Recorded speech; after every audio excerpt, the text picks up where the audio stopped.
Right.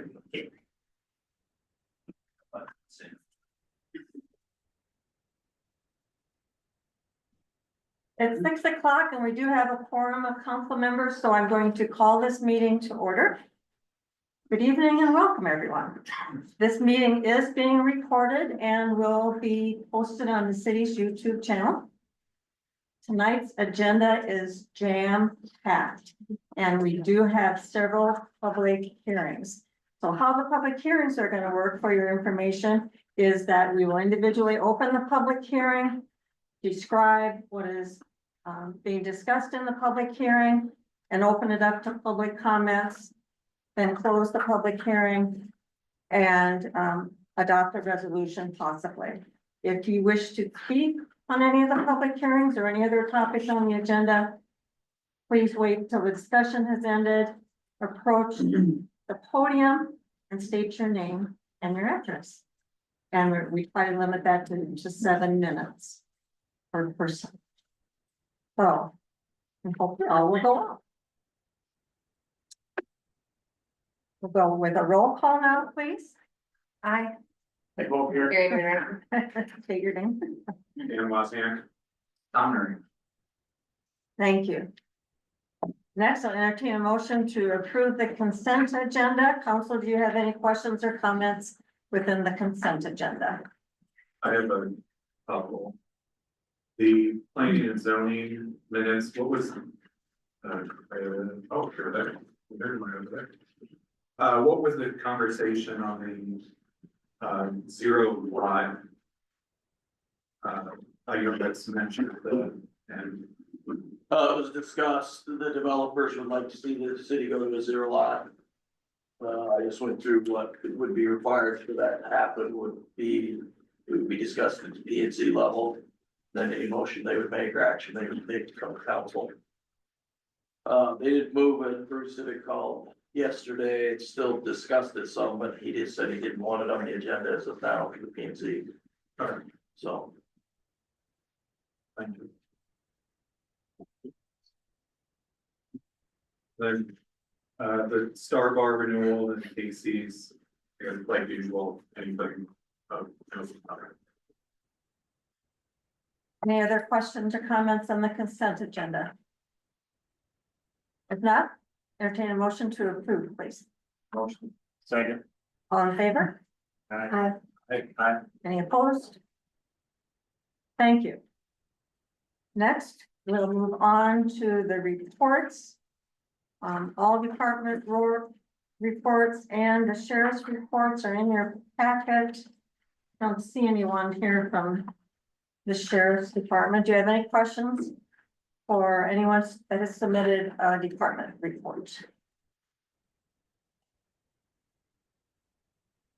Everyone good? Yeah. Okay. Thank you. We will now move on to item number 6 on the agenda, which is a library foundation update. I believe we have Mick here to talk to us. Thank you. You want to test the mic there, Mick? Okay, testing 1, 2. Can you hear it or is it on? Yeah. Are we good? Thank you. Well, first of all, I'm on behalf of all the Library Foundation board members that are here. We want to thank you for the opportunity to bring you up to date on what we're doing with the foundation board and to make 2 requests from you. Ask questions at any time. I am Mick Starsvich and I'm excited about this amazing project. I've had the opportunity of both Prairie and Kirkwood with many construction projects, and this one is just exciting as any of those. We are a 501c3, and we want to thank Steve House, who is a lawyer here in the city of Fairfax, for putting that together for us. This is a great project, and we have put together our thoughts on why we are doing this, and for you to have, if you want, to share with other folks when they ask you. You have a packet as part of your portfolio. The first 4 are pictures that show the front of the library, the layout, and I'm going to talk a little bit about that, but you also have this written in your packet. Our library has been a fantastic resource for Fairfax for over 30 years. But since it was built, our town and surrounding areas has grown significantly, and the way the people use library has totally evolved. We need an update to match. We're planning a dedication to create dedicated spaces, vibrant areas for kids, engaging zones for teens, and quiet spots for adults. So everyone has the resources and environment they need to learn and thrive. The city council hopefully is very supportive, and you've put money towards it already, recognizing this is a vital step to serve our modern, larger community effectively. Bring you up to date on costs. Projected costs, building, I'm gonna round here, 3.2 million. Parking lot construction, 65,000. Architect and engineering fees, 260,000. Parking purchase, 150,000, all in about 3.7 million. Donations that have been received so far, Vernon Chervany, 895,000. Anonymous donor to the library, 210, and that comes to a little more than 1.1 million. So what do we need to raise for this project? And that's what we'll be doing with your help, is 2.6 million. How will we do that? First of all, we want you to thank you for the lost funds that you used on the design of the new addition and the 50,000 that you budgeted in FY 26. Here is my first ask, and I've got two. When we go out and make requests as a foundation member for the almost 2.6 million in donations, our donors are gonna have two questions. Number one, is the city council in favor of this project? Now, you've donated some money. Can I look around and can I have all head nods or all yes that you're all in favor of this project? Yeah. Thank you very much. And then the second question they'll ask, is the city council financially supporting the project? This is critical, because that's the first question they're gonna ask. Obviously, you've already done 50,000 for FY 26 and the design costs. That's awesome. We've looked at what other cities have done, and I only listed two. The Marion project, the Marion Library, the foundation raised 17% of the total, and the city put in 83%. We obviously don't expect you to reach those numbers, but hopefully you'll do something pretty substantial. Hiawatha, their foundation raised 47%. And the total cost of that the city put in was 53%. 1 million from lost and 1.2 million from city bonds.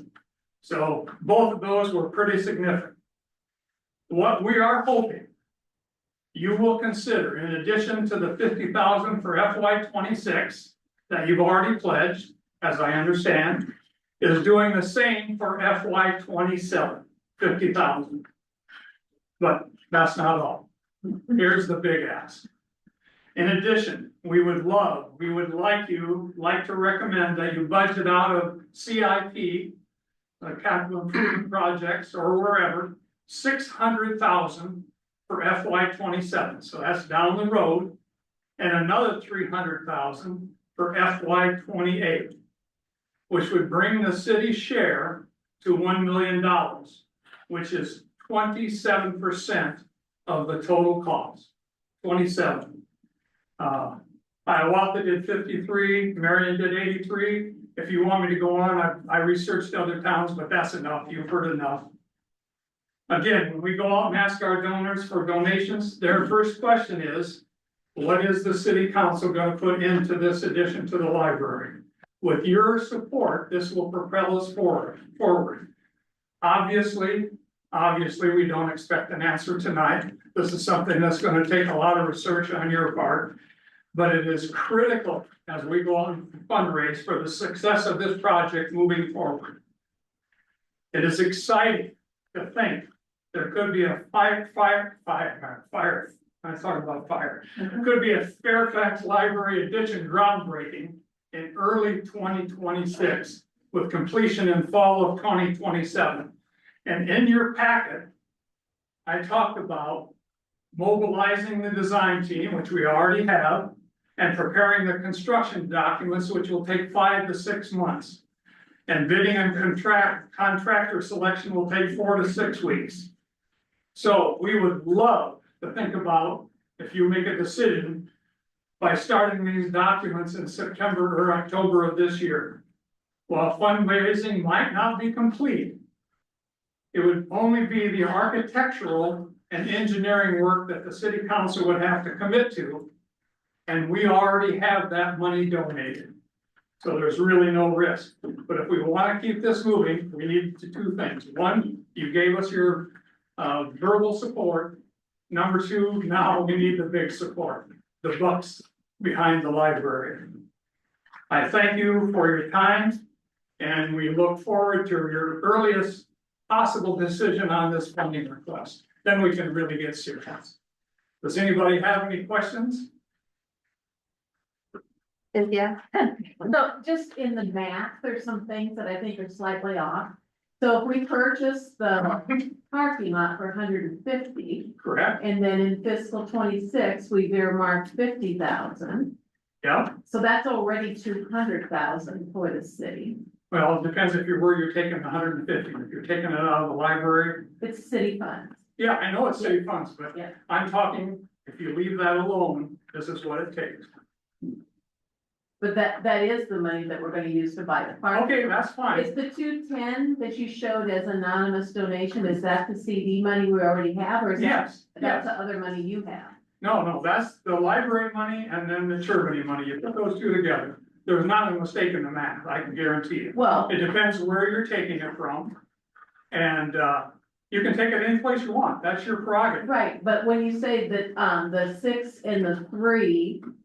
And then, another, that would equal 1 million with the 250s, but you're not considering the other 100. No, Well, that's fine. those are city funds. Yes, I totally realize that.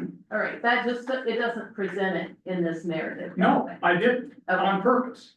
I'd like that all to be different money. I mean, as we look at what we're trying to raise and the percentage that the other councils have done, we're hoping you'll be close. And obviously you can take your money where you want it from. Just so council understands.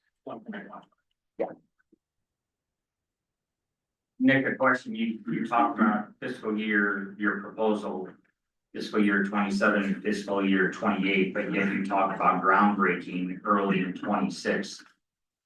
Did I?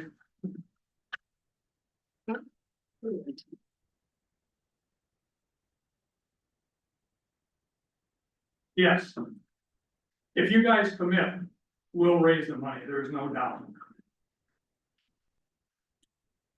So you're talking, you projected out fiscal year 27 for 300,000, Yeah. fiscal year 28, no, excuse me, 600 for fiscal year 27. Yep, 300,000 for fiscal year 28. So we're a few years down the road, but Yeah.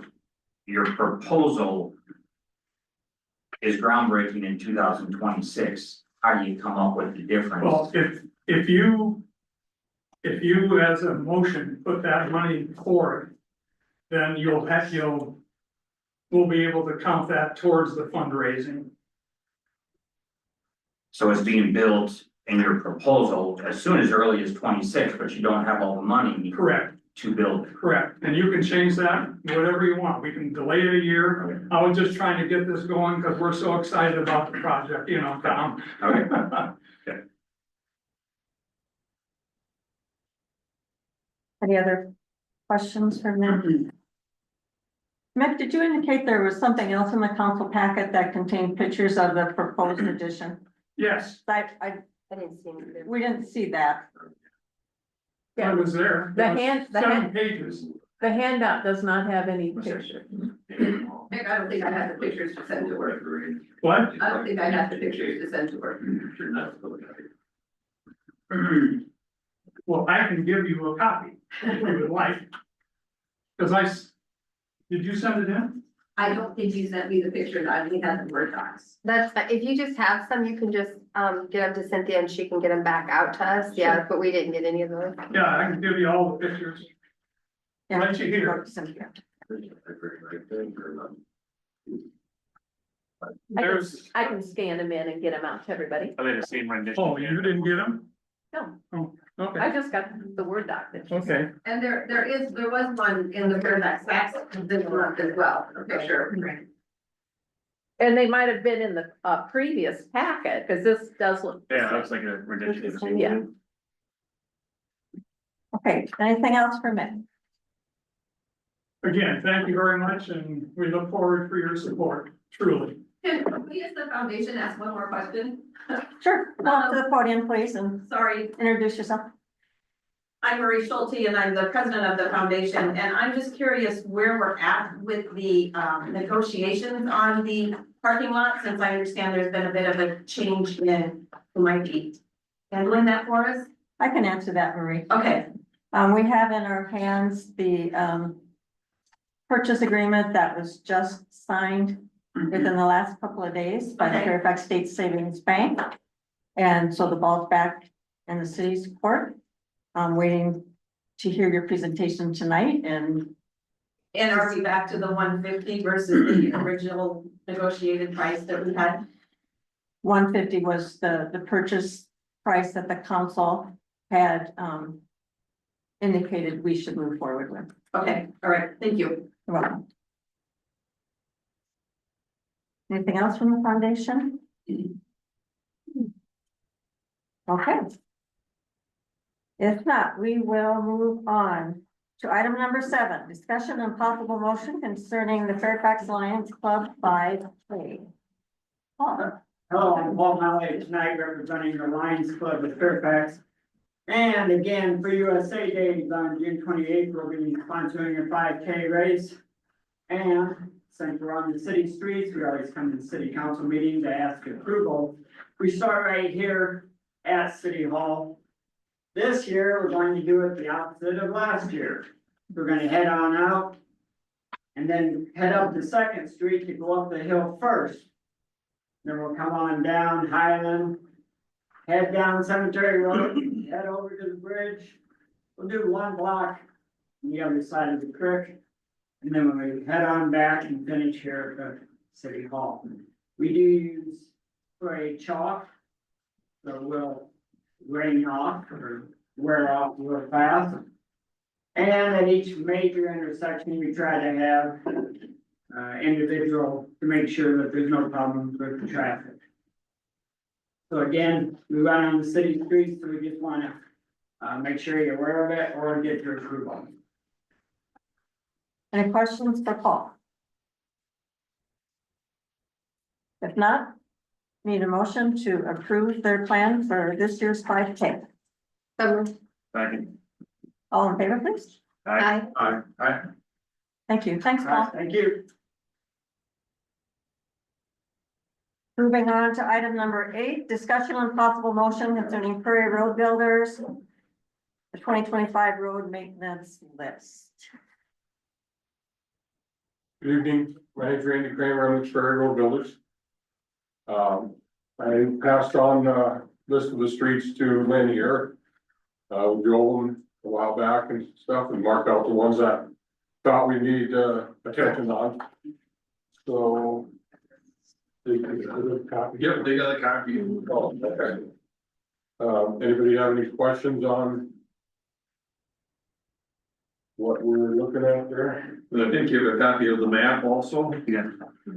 About the only glitch we could get into this is down on Williams Boulevard down by Southview. It's getting torn up pretty good from all the construction going on down that way. So depending on what happens with some of the negotiations for what's going on down there, we may have to amend this a little bit. Just to what we have to fix. So we could end up taking the street out of what's projected now. To put it down there. Because we're at 79,000 $500 currently, and I think we have roughly 85 in the budget, if I remember correctly. We have a little bit of leeway there, but who knows what the street's gonna look like in another month down that way. But, so looking for you to approve this, subject to change if we have to. Hopefully, I don't have to. All from the area on East Cemetery Road. You're working on a lot of that, some of there's starting to get some rust going in there, are you, in that proposal, I see. Some of your codes in there, single seal, but are you leveling that all Yes. out? There'll be patching out there too. I think the area right by that park there, right in that area where it's real rough there, yeah, we'll put patch and stuff in there and then a single seal over that. Okay. Brandy, do you have a projection on when you might start? We should be the same time zone as time frame as last year, I think it was in July, Mid-July. July, yeah. I know what we shot for last the year. middle of July, right in that area, Get after the 4th and hopefully before August. yeah. If you could keep in touch with Lynn about that, he and I have talked a little bit about if we have some notice, we could possibly put on a nixle alert for the residents so that they know when their street is gonna be done in advance. Okay. Yep. We know that's not always possible, but if we Yeah. can. So, yeah, cause I'll be probably coming from Norway or Newhall there, so I can let them know a few days ahead of time there. A week. Awesome. Thank you. Any other questions for Randy or Lynn? If not, we need a motion to approve this year's plan. Motion. Second. All in favor? I, Thank you. Thank you. Randy. Moving on, item number 9. Discussion of possible motion concerning the fire station addition design. My understanding is that information is not ready to be presented. No. So, no action. And we'll move on to item number 10, which is the first of our public hearings. This public hearing is regarding the budget amendment number 2 to the fiscal year 25 budget. I'm going to go ahead and open the public hearing. And Cynthia, if you'd go ahead and describe what we're talking about. First, we didn't receive any questions or comments at City Hall. Thank you. And then it is, we always do a budget amendment at this time. You can see there's adjustments to both revenues and expenses, although we don't need to amend the revenues. If you don't, then it throws out your projected fund balance. So the biggest change in the revenues is the transfers. And this is just because we moved some money, from general to capital projects and also within the capital projects. One example is like the water tower project. Came in under budget, so some of the money we had on that line, we moved to the, I think the bridge was on the same geo bond. And then, Shane always gives me an update of what we think we're gonna spend on the projects before June 30th. And so I'll try to adjust, the capital project total accordingly. And, there may be some, let's see, I think I have a report, right? Okay, this will give more details. I don't have to wait, it's been a while since I did this report. Okay, so that shows you the changes in the revenues. And then expenses, just slight change in the,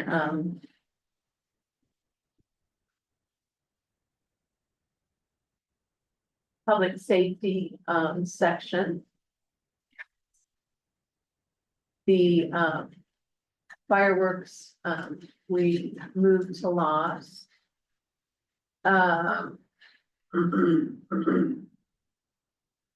Again, we had initially thought we would, get the new truck with some general fund money. We used loss for that.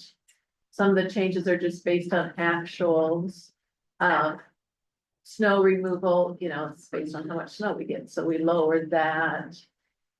And, some of the other categories in road use, we lowered.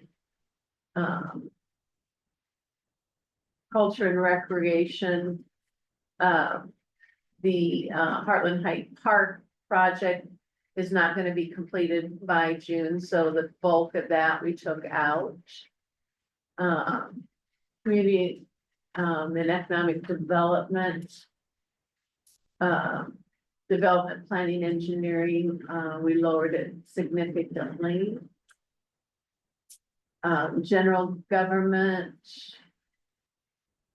We had some, building work done, so we added to that. The wages, when the guys come check the community room stuff, those needed to be adjusted a little bit.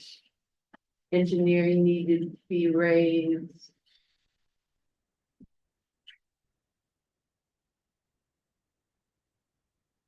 Debt service is just a slight change. Capital projects, that's where most of the changes, you can see there's just some big negatives. Again, that's not that the project's not gonna happen, it's just not gonna happen by June. And so you'll see that, in the new budget, then we've got, the higher number in there. And so you can see capital projects went down, over 3.5 million.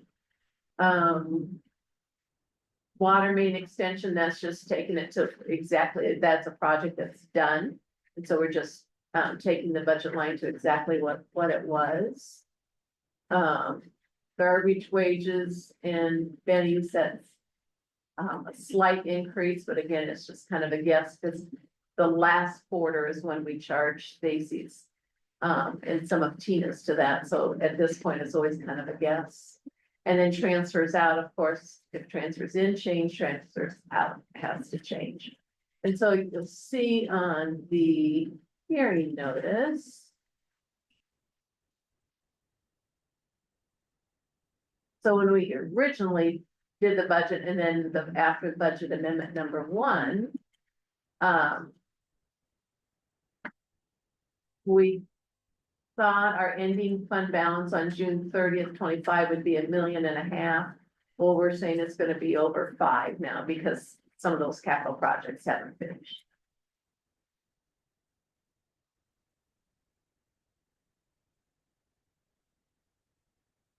Questions? I don't think we have that in our packet. That's just where I clicked on it. Yeah, we had it. Yeah, we had that one. We It's didn't the have hearing previous notice. one. Okay, got it. They're both in there. This is the budget amendment hearing, and then number 11, that report is after the resolution. Okay, number 11. Oh, I got it. Okay, thank you. Uh-huh. Anyone have, from the council have questions for Cynthia on the proposed budget amendment? Anyone in the public, either in person or on the phone, have questions for Cynthia on the budget amendment? Hearing none, I'm going to close the public hearing. And we will move on to item number 11. Consider the resolution to approve the budget amendment number 2 to fiscal year 25 budget. Need a motion to approve? A second. Roll call, please. Aye. Thank you. We'll now move on to item number 12, which is another public hearing on a proposal to enter into an essential purpose loan agreement. We'll go ahead and open the public hearing. Cynthia, did we receive any comments from the public? I believe a resident had asked Spanky about, and then he asked me about the levy statement that now the legislators have a new requirement that's in there. It projects out for this one. Oh, I gotta make it bigger.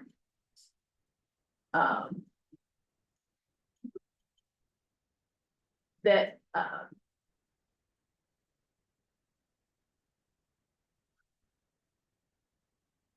5776 percent increase in property taxes could be 5776. But it says, however, the city council can determine. I believe our discussion was that these bond actions would not increase the levy. That's not what we put in the fiscal 26 budget. I can't guarantee for future budgets, but now the state has changed the rules that we have to calculate that and put that in the hearing notice. Even if it's not something you plan to do. And then, on your next hearing, I also had a resident ask about the wording in the other hearing, exact same section, exact same concerns, you know. What is this? Is this new? Is this really gonna happen? Could you describe what, the difference between essential purpose and the general purpose? That's Yeah. next. So the essential purpose that we're doing right now is, the 360,000. I'm sorry, it's the 2,000,008 that is essential purpose, so it's water or sewer or roads. That the city can borrow without a referendum, okay? The next one is the general purpose, and that's for the fire station addition. And if the residents chose to get a petition and filed it within a certain amount of time, they could force it to a referendum, but when it's under a certain dollar amount according to our population, we have the option to do it this way. I think it's called the reverse referendum. So at the moment, we're on the essential Yes. purpose loan agreement. In the amount of 2.8? Yeah. Not to, Not to exceed. not to exceed 2.8. Council, do you have any questions for Cynthia? Does anyone in the public have any questions for Cynthia or anyone on the phone? Hearing none, I'm going to close the public hearing. And we're gonna move on, we're gonna do this just a little bit differently, move on to the next public hearing, and then we'll have a resolution that takes into consideration both. So item number 13 is a public hearing on the general purpose loan agreement. Gonna open the public hearing. Did we receive any comments from the public, Cynthia? Just Spanky received, Same thing. and then I received one, just about the levy. Okay. Or you want to give us a brief description on the general purpose one? It is the 360,000 for the proposed fire station addition. Not to exceed 360. Council have any questions for Cynthia on that? Anyone in the public in attendance or on the phone have any questions for Cynthia on that? Hearing none, I'm going to close the public hearing. And we'll move on to item number 14, which is the considered resolution taking additional action on both the general obligation and the general purpose and combining the loan agreements. Maybe explain a little bit how that's going to work, Cynthia, please. Well, this is documents sent right from the bonding attorney, so this is the necessary paperwork for the city to enter into loan agreements. And they Spirit Financial will come and actually hold a bond auction. Will be auctioned on the open market. And then you'll take action later in May. Let's see. I think you have a meeting later in May, like May 27th. It's our special, yeah. And then maybe another one late June, both for different bond actions. They're gonna be funded in July. So we won't get the money until next fiscal year, but. And you know, if we know more than we did in the planning, more details than when we were planning the amount, we do not have to borrow the whole 2.8 or the 360. We can take any amount up to those max. Council have any questions for Cynthia on the resolution itself? Hearing none, need a motion to adopt this resolution?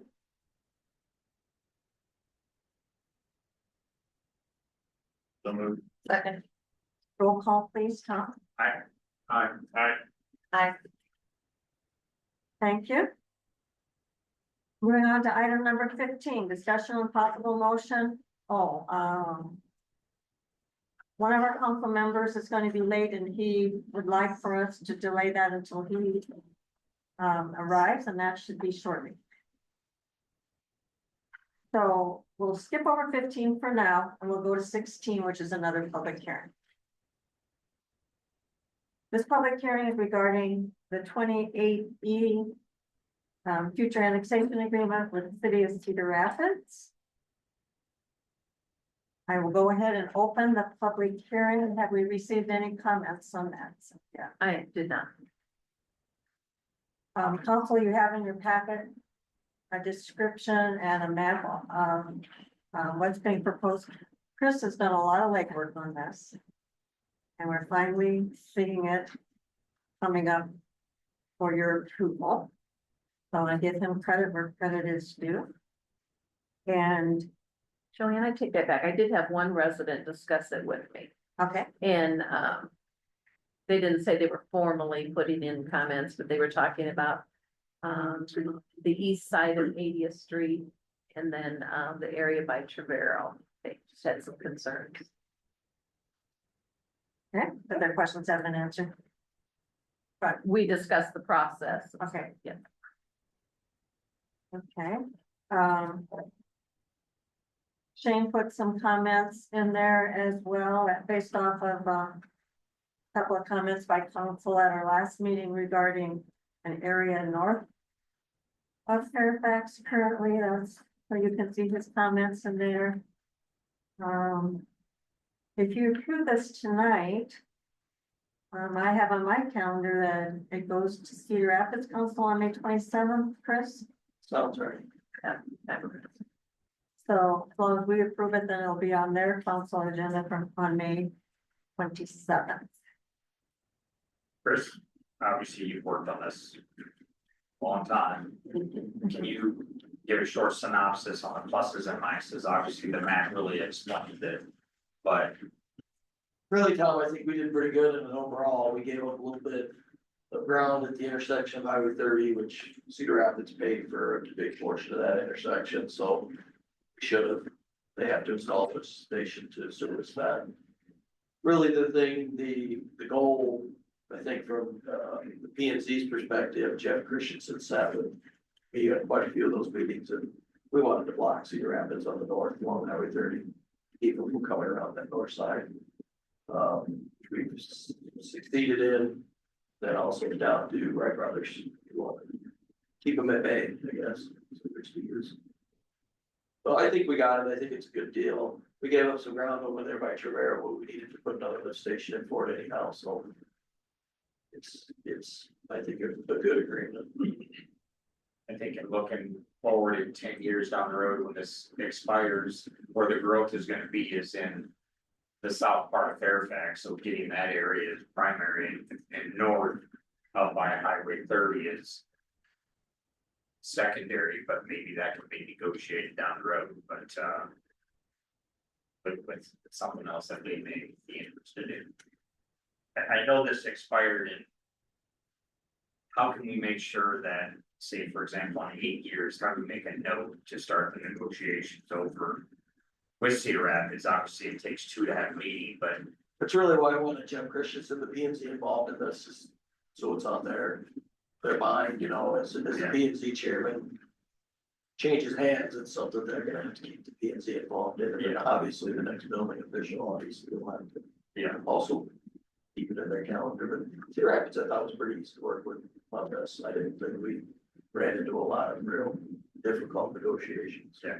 And I would hope that we would, once it's finalized and signed, you know, when we have orientation with new council, that would be part of their information that they're given.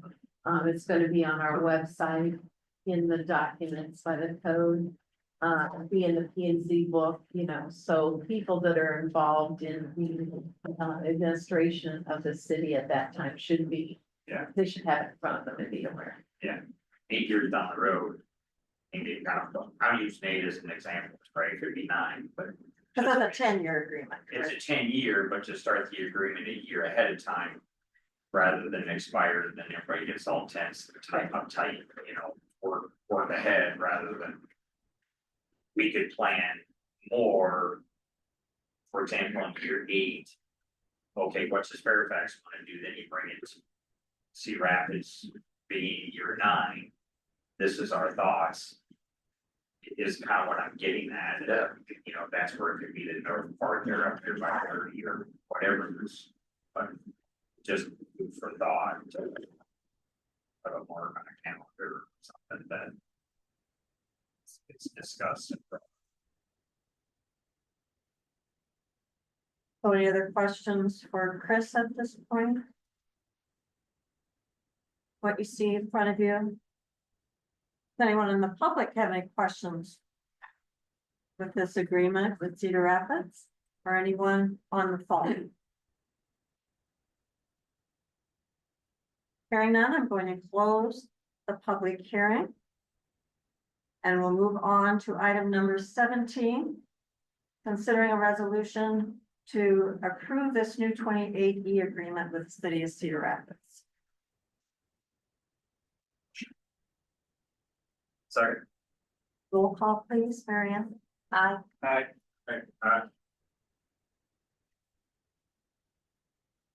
Okay, thank you. Did I see Mr. Branstad walking? I think you waved to him. Okay. Very good. We're still we'll continue on with our next public hearing on item number 18.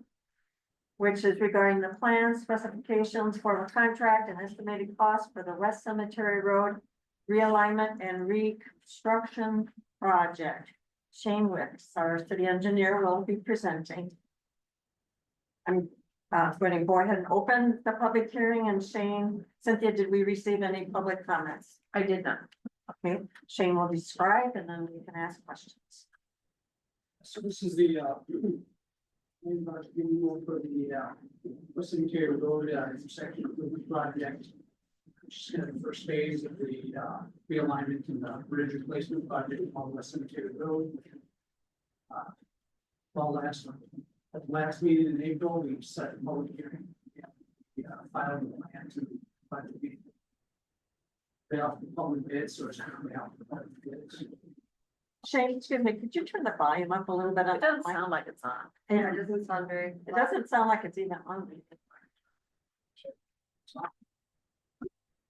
You look at the volume on it. I just talk more directly into the mic. Oh, that sounds better. Here, That's a little bit better, yeah. Thank you. who's on here? So up a little bit still, I think. And the volume, I mean, not. So the recording captures every word.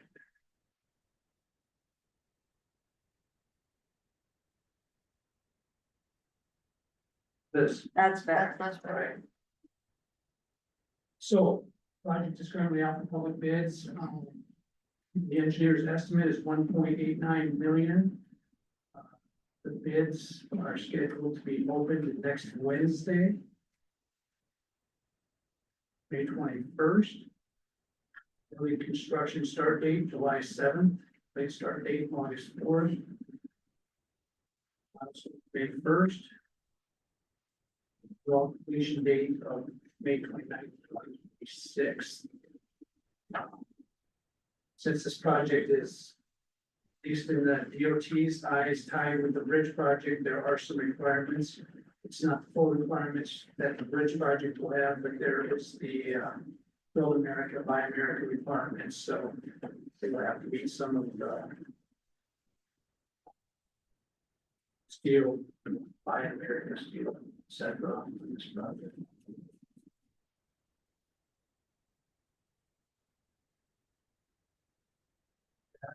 Any questions? Council, questions for Shane?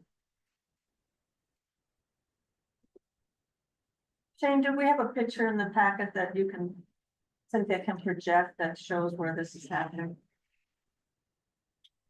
what it looks like.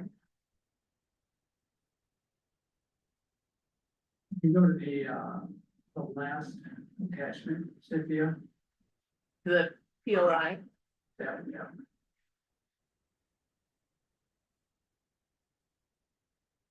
So on that cover sheet kind of shows there's the highway, the curve is on the highway, we're just west of the highway on West Cemetery Road.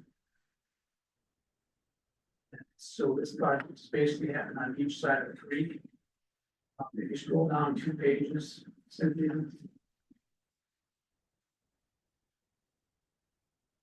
Right there kind of shows what we're looking to do, so.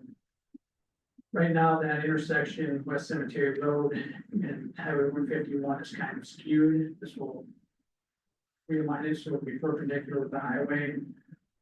That traffic then that heads north on Eagle View Drive comes straight through instead of cutting through advanced traffic parking lot. West intersection of West Cemetery Road, Stallman Drive. And when this project finishes up, the bridge project will start next spring. That's kind of the overall site improvements on that sheet. Does that address your question? And could you describe the detours, if any, during the construction? Yeah, so the detour is basically gonna be Stone Drive. So West Cemetery will stay open. You can access it from the highway for the first part of this project, but then obviously at a certain point, we're gonna have to shut down West Cemetery Road on the bridge. So that traffic will be routed down to the intersection with Stallman Drive and Highway 151, and then out take Stallman over to West Cemetery Road, anybody that's heading west out West Cemetery Road. So it'll be, it'll be a detour. It's not ideal. Just like that intersection, that roadway, but it is temporary. The other option is to go out through the county about 8 miles and gravel road, so. We're avoiding that with this option.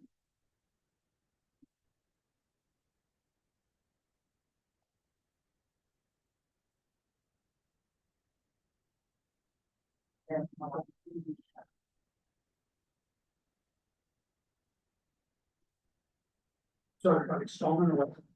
Well, I wasn't sure. I'll hear from So, But you know, there is a meeting when it would be detrimental to try to lend them to the stage address. yeah, so the question basically sort of, everybody did not hear her, but was how the residents, property owners out West Cemetery Road will be able to get through during this project, so. They'll still be able to come, you know, if you're west of this intersection, west of Stallman Road intersection, they'll still be able to come up to Stallman Road from the west, and then you just have to turn right onto Stallman and access the highway down to that Stallman there in front of Dollar General. And the project timeline is basically July. It'll be closed through the winter, so that access, that temporary construction access will be open through the winter. And then finished up in May. But then the bridge project will start, so that'll still be full, the bridge project is completed, so.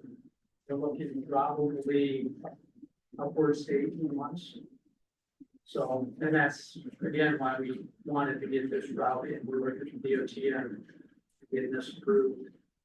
It's, yeah, it's just a much longer detour, gravel roads, etc.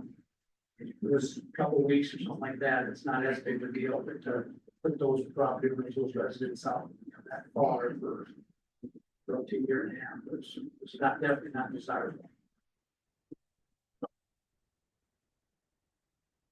Council, do you have any questions for Shane?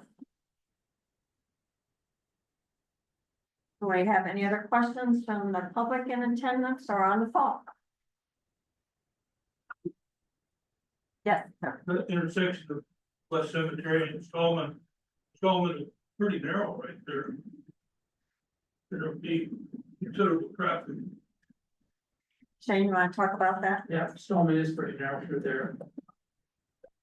But, we are widening it 2 to 3 feet on the west side to help with that. Yeah, it's not perfect, but it will help a little bit with that traffic, so. Does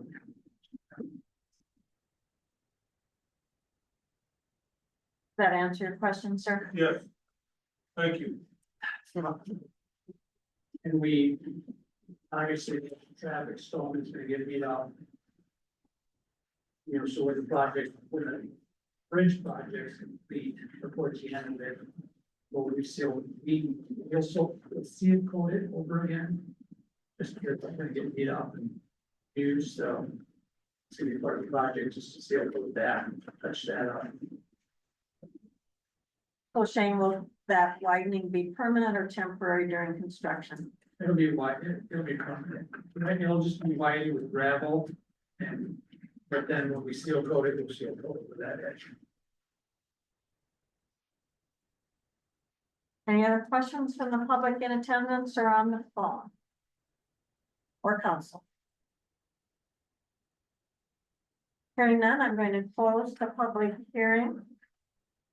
And we'll move on to item number 19, discussion of possible motion.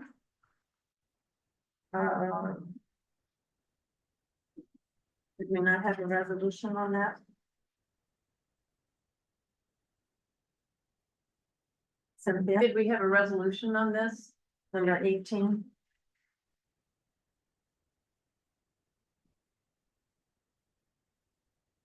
Jane, Sorry, what's that? do you have, was a resolution needed? Because there's not one on the agenda. One was not provided. Okay. So this was just for information only during the public hearing. Okay, public hearing has been closed. Thank Okay. you. And while we're on that topic, we'll go ahead and do number 19 before we back up. Number 19 is discussion of possible motion concerning revisions at the intersection of Stallman and West Cemetery Road and an addendum to the bidders.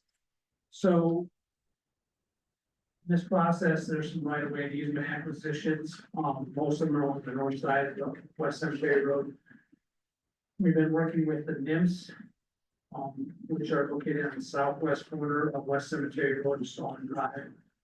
And, that process was not working out. They have a mortgage, so we had to get a partial mortgage release. And the mortgage release company was very difficult to work with, so.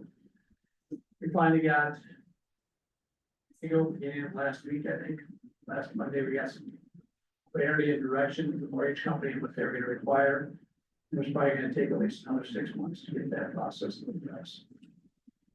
So it was either shut the project down for a year, push everything off till 2026, 2027. Which that bridge is already 107 years old, 108 years old, that's weight limits, so. So we worked that southwest corner of the intersection to keep everything inside the existing right of way. We'll still have a temporary construction easement. Because obviously when that project's being worked on, that intersection, we're gonna have temporary access that cuts through the northeast corner of the Nexus property. But all the permanent infrastructure that the city is gonna get installed, storm sewer, water being central will stay within the land, so.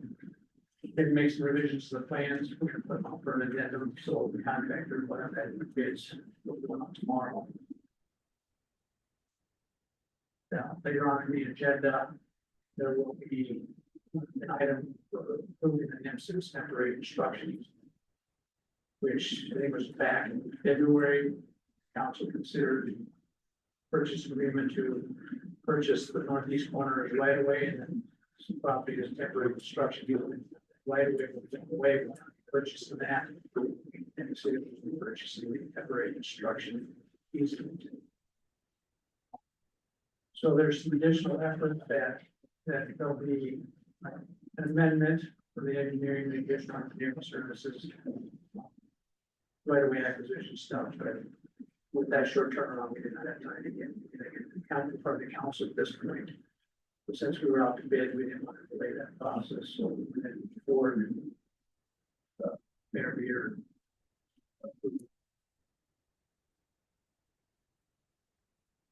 Do you need a motion, Shane, for the addendum to bidders? We do not. It's just that's more of an information for you. For the council, and I guess if there's any questions, I'd be happy to answer those questions.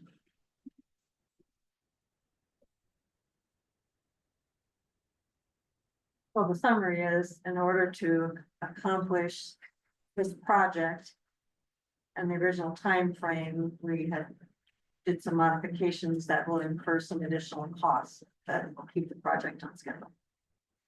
Correct? Yeah. Sorry. Any questions for Shane, council? So that was considered an FYI item. Thank you, Shane. And at this time, we're gonna go back to item number 15 on the agenda, discussion with possible motion concerning setting off fireworks. Thank you for your patience as we rearrange the agenda slightly. No problem.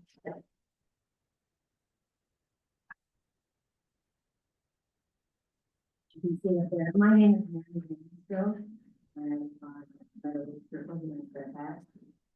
You can see my proposal up there. During noting that the state of Iowa currently allows the use of fireworks from June 1st through July 8th, which is Fairfax's current use window. And acknowledging that SF 303, which bans the restriction of fireworks on July 3rd, 4th, and December 31st, is at this time progressing. I submit the following proposal amending the use of fireworks in Fairfax, Iowa. I'm going to interject here. I checked online today and for an update on Senate File 303, and it has been passed by both houses and is awaiting signature of Governor Reynolds. So that's probably going to happen.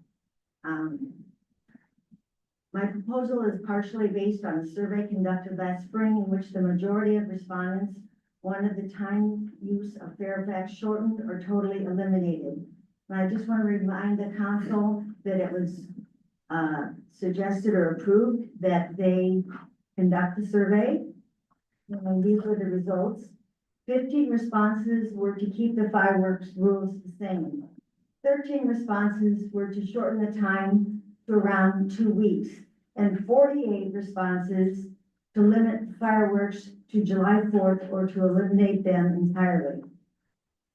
I'm not against the use of fireworks, but I think the current rules that are in place for the use of fireworks in Fairfax is too much, for a lack of more sophisticated way to say it.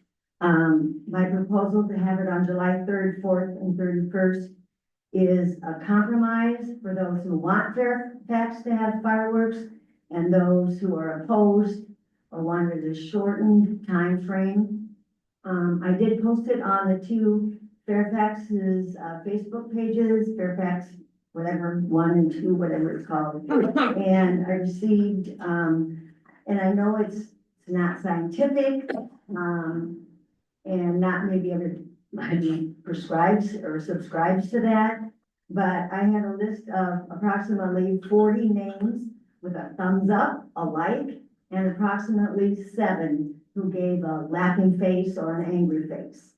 So I think it still holds true that the majority of people who have a concern are in favor of my proposal, or at least some form of my proposal. I would like to read a statement I also read online. It was by Larry McBurney, who's a Democrat from Urbandale, and the narrative was that fewer regulations could lead to more unintentional injuries caused by fireworks. And this is a quote: "We have already seen, this might not necessarily pertain specifically to Fairfax, but I think it's worth considering. We have already seen, we have the evidence on hand, the increase that took place as a result of just legalizing the purchase of fireworks, just legalizing, not the use. We've seen triple the amount of injuries. We've seen more amputations than we've ever seen in the past. We have more fires as a result of fireworks going on. Some of the comments that I've received, and I hope that maybe some of the people here will comment in support of this proposal. I saw comments that people are upset that neighbors are are setting off fireworks, and the embers or the cinders or whatever are coming down on their pool covers, on their roofs. It's one thing to have it. You can't really limit the use of fireworks to your own personal property. They go in the air and they come down, and who knows where they're gonna come down, and it's probably not your own personal property. Like I said, I'm not against the use of fireworks, but the surrounding communities in Fairfax do not allow the use of fireworks other than sparklers, snakes, some of those more milder forms of fireworks. We have the fire department that sets off a beautiful display of fireworks for Fairfax days. And so it's not like people are not allowed to see them. I suggest maybe one option might be to try to put it, or to pass this resolution or this proposal, and then see what kind of feedback you have.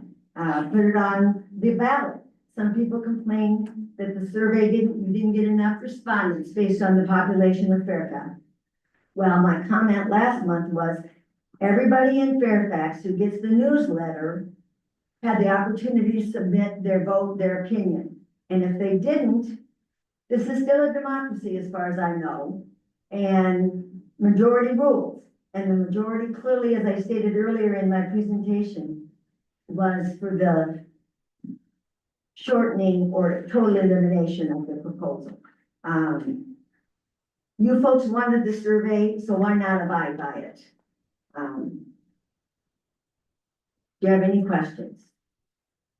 I talked to a bunch of people in my neighborhood that are overwhelmingly in favor of fireworks. It's approximately 22 for, 4 against, and about 10 indifferent. Did they Why is respond? no, actually 2 of the 4 that are against it did respond to the survey. The ones that are for it did not. Why is my anecdotal evidence less than yours? It's not, but I'm saying, why is the right to shoot off fireworks more important than the right of people who are having property damage because their neighbors are shooting off fireworks? There's a lot of alleged property damage, but I've had yet to have anybody bring some sort of criminal complaint with evidence or a civil complaint or a civil lawsuit showing that there was proven to be fireworks damage. I'm not denying that there probably is embers and debris that goes into people's yards, but I have checked, we have had, how long has fireworks been legal? 4 or 5 years? Oh, Almost. Has 2017. it been longer than that? yeah, Yeah, whenever Branch did that. 8 years. How many fires have been in Fairfax as a result of fireworks? I have no idea. 0. 0. What is the #1 injury causer of fireworks? Report according to data from the 2 hospitals. What do you think? Just give me a guess. Pose your question again, please, Mike. What causes most injuries?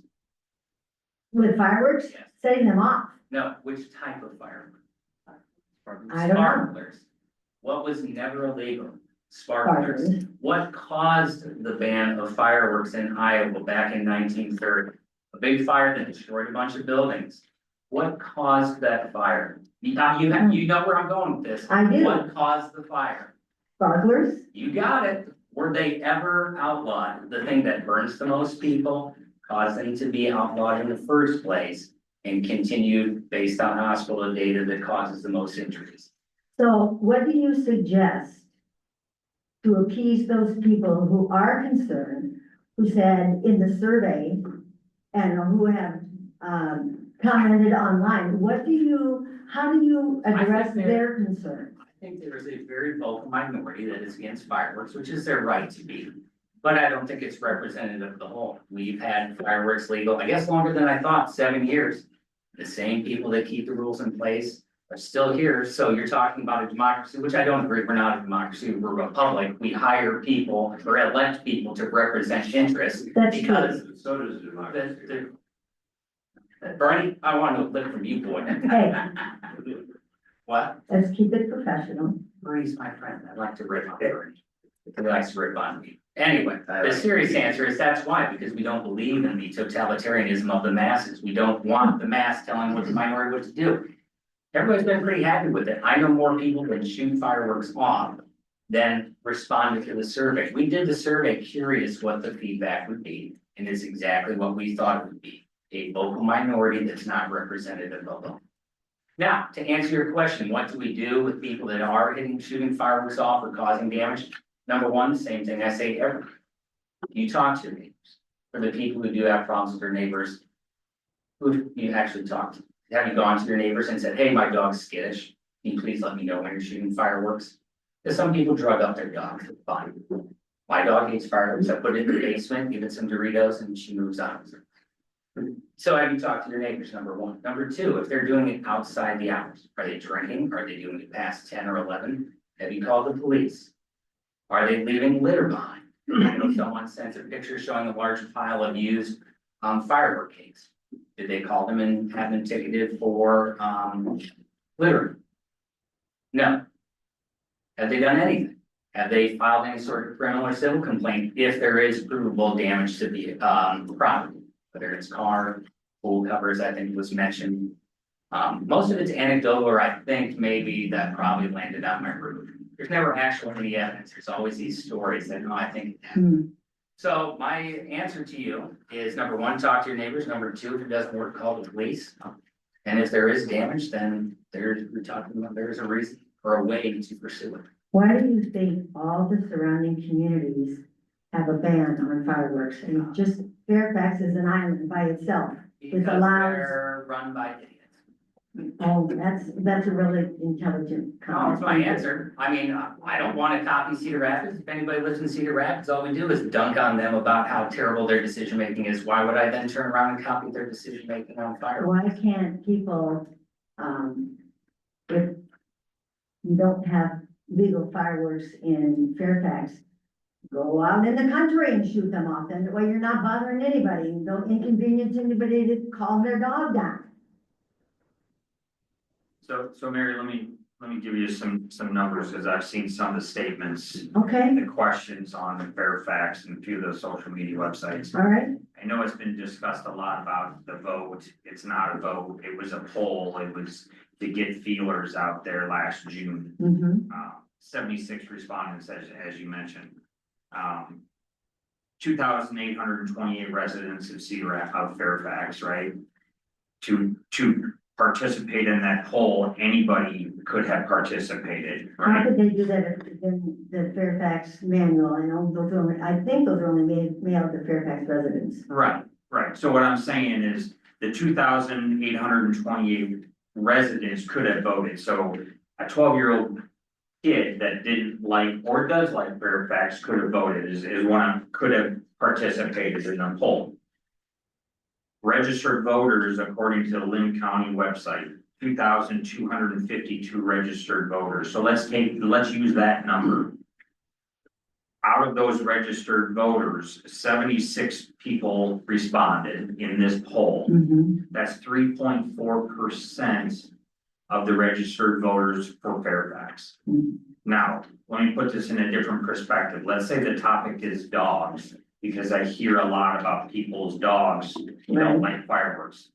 Mine as well. My dog passed away 16 years ago, but for a few years before that, just like Mike said, I would put my dog downstairs, turn on the TV to help him avoid that noise.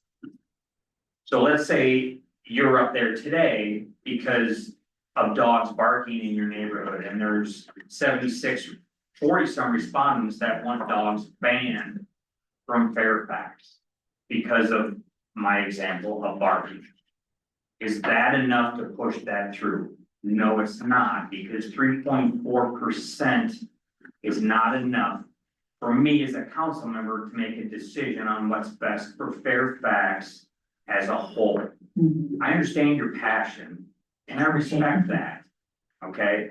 I see the post that you put on there reminding people to come, but for me, 3.4 is not anywhere near, I'm not gonna give you a percentage, because I don't know what it is. There's not enough people that respond, and this was talked about last year, and you've been talking about it for the last 2 months, right? To generate some support, so it hasn't really changed, okay? I understand your frustration. I am very frustrated. I understand that, but we don't have an ordinance on the book in Fairfax that 100% of the residents are happy with. I wish we could satisfy everybody, but you just can't. I understand. Understand that, right, but 3.4% is not near enough to consider a change. What's your biggest concern? Is it What my people using biggest it after concern- hours, or is it? It's all of the above, Mike. I think what my proposal was, is a compromise between wide open from whatever it is, June first to July 8th versus a narrowing down. Fewer time that somebody has to put their dog in the basement. Less time that somebody has to be concerned in watching their pool cover get burn holes in it. Why do we need such an extensive time period that people who are not really happy with fireworks have to, whatever the word is, have to compromise their thoughts and their feelings for so many other people? I Is would there go back. anyone here in support of a proposal to limit the use of fireworks? Would anyone else like to talk in addition to Mary? Can I just say a few things? Did anyone raise their hand? Yes. Yes, they did. Somebody else did, yeah. Just for some of the numbers and maybe just a level set, I mean, personal opinion, I think. Drugging an animal for an entire month is probably a little excessive, just saying that, but. With the original survey that's out there, I know Tommy said 3.4% of the population.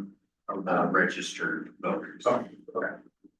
Yes, good clarity. Registered voters. I think there's a lot of things that come up in council meetings that we voted on that have had much bigger impact, have had a lot less community feedback from that. Thank you. When we look at the number of respondents from that survey, and we can say, well, it's a low number, but if you look at the margin of error, is 11%. So you can take on the top end, take off 11%, add 11% on the bottom end. You still have a majority of people that statistically then with that margin of error, not ideal. That's, you know, a lower confidence level than ideal, but it's still a margin of error that you can confidently make a prediction of the population. And people on both sides had an opportunity to submit. I understand what Mike's saying, that, you know, and sometimes that's what it is, you know, we sway towards the opinion of our neighbors or people have like thoughts, you know, I'm sure I can go around and ask people that don't like fireworks, but maybe because I just surround myself with those people, but just general population, I don't know if we should really ignore the survey, Facebook, you know, I understand that Right. it is what it is. Not to say that your tally numbers are correct or incorrect, but there's momentum towards that. You know, when we talk about, what was it, ATV usage, there were some people that came in that were in support, obviously, of adults still using it. There was less people we heard from there. You know, again, I'll just move on and we can hear from some of the other people in the audience for or against whichever side. Okay. But I don't think we should dismiss completely what people have said. I agree. Would anybody else in the public like to speak about fireworks? To talk about this, I don't even really know that it's happening, but I will say that I love the fireworks here. Fairfax does a fabulous job. Our fire department is just incredible. And they do a beautiful job. That being said, the time period, you know, having these go off for that extended amount of time, I think is more of the problem. I hate to see Fairfax not have fireworks because they're just, people come from miles around. I mean, they sit in our yard and watch it because they're just stunning. So, but to have it going on for so long, we also have animals, critters that don't like them. And I had a horse one time that actually would stand and watch the fireworks. He'd love and he could watch his head and he'd watch. So, but yeah, I think that the time period, I don't know, would you have a problem if it was just over the 4th or the Fairfax? No, I think a shorter time period is a reasonable compromise Yeah. and satisfy those who want them and those who are like, I'm not so crazy about them. Would anyone else in the public like to talk about the fireworks topic? Okay, Didn't we at one time have, like, didn't we at a meeting, actually, one of us proposed, was it me? you and Nick worked on a We proposal. proposed trying to shorten the window, like making it more like a week. It was like a 2-week period. Yeah, we were trying, because what we adopted was just a straight out state version, because it's then we can defer to their laws and that the sheriff's department can enforce their regulations. But we did try to get it shortened and it didn't pass. And the council didn't Yeah, pass it. so we did try to do that, but I think part of the discussion back then, if I remember, was it's been a while. how does the Lynn County Sheriff enforce it and know what Fairfax has compared to other towns that have services such as us, right? And hypothetical, if there is an ordinance in place, let's say there's 0 except for what the state requires, is it gonna change? Well, one question we ask a lot is, our neighbors, are these people that, are they calling or talking with their neighbors and saying, hey, I've got some fireworks on my roof, why aren't we talking to each other first? I think that's gonna get way farther than even calling the sheriff, hey, I got a problem. Rather than finding out, let's communicate to our neighbors. So we know that I have a neighbor that's not too happy with it. And maybe they will make a change. I can see where that could be effective or would be effective, but if you've got to have a rule in place, Tom, in order for them to potentially act on it, you have to have some guidelines. But Mary, we're not even talking to our neighbors. I don't have a field here. I've not heard anybody tonight or last June. That actually, Okay, Mary, go ahead. I noticed your last name was Dan still. Yeah, Well, Dan does a big show, and I didn't really, 300 people come out to the country. in the country, not in But Fairfax. somebody also owns that land. That's not like just come out and shoot things off in the country, after somebody talked about drought and, sometimes there's burn bans, that sort of thing too.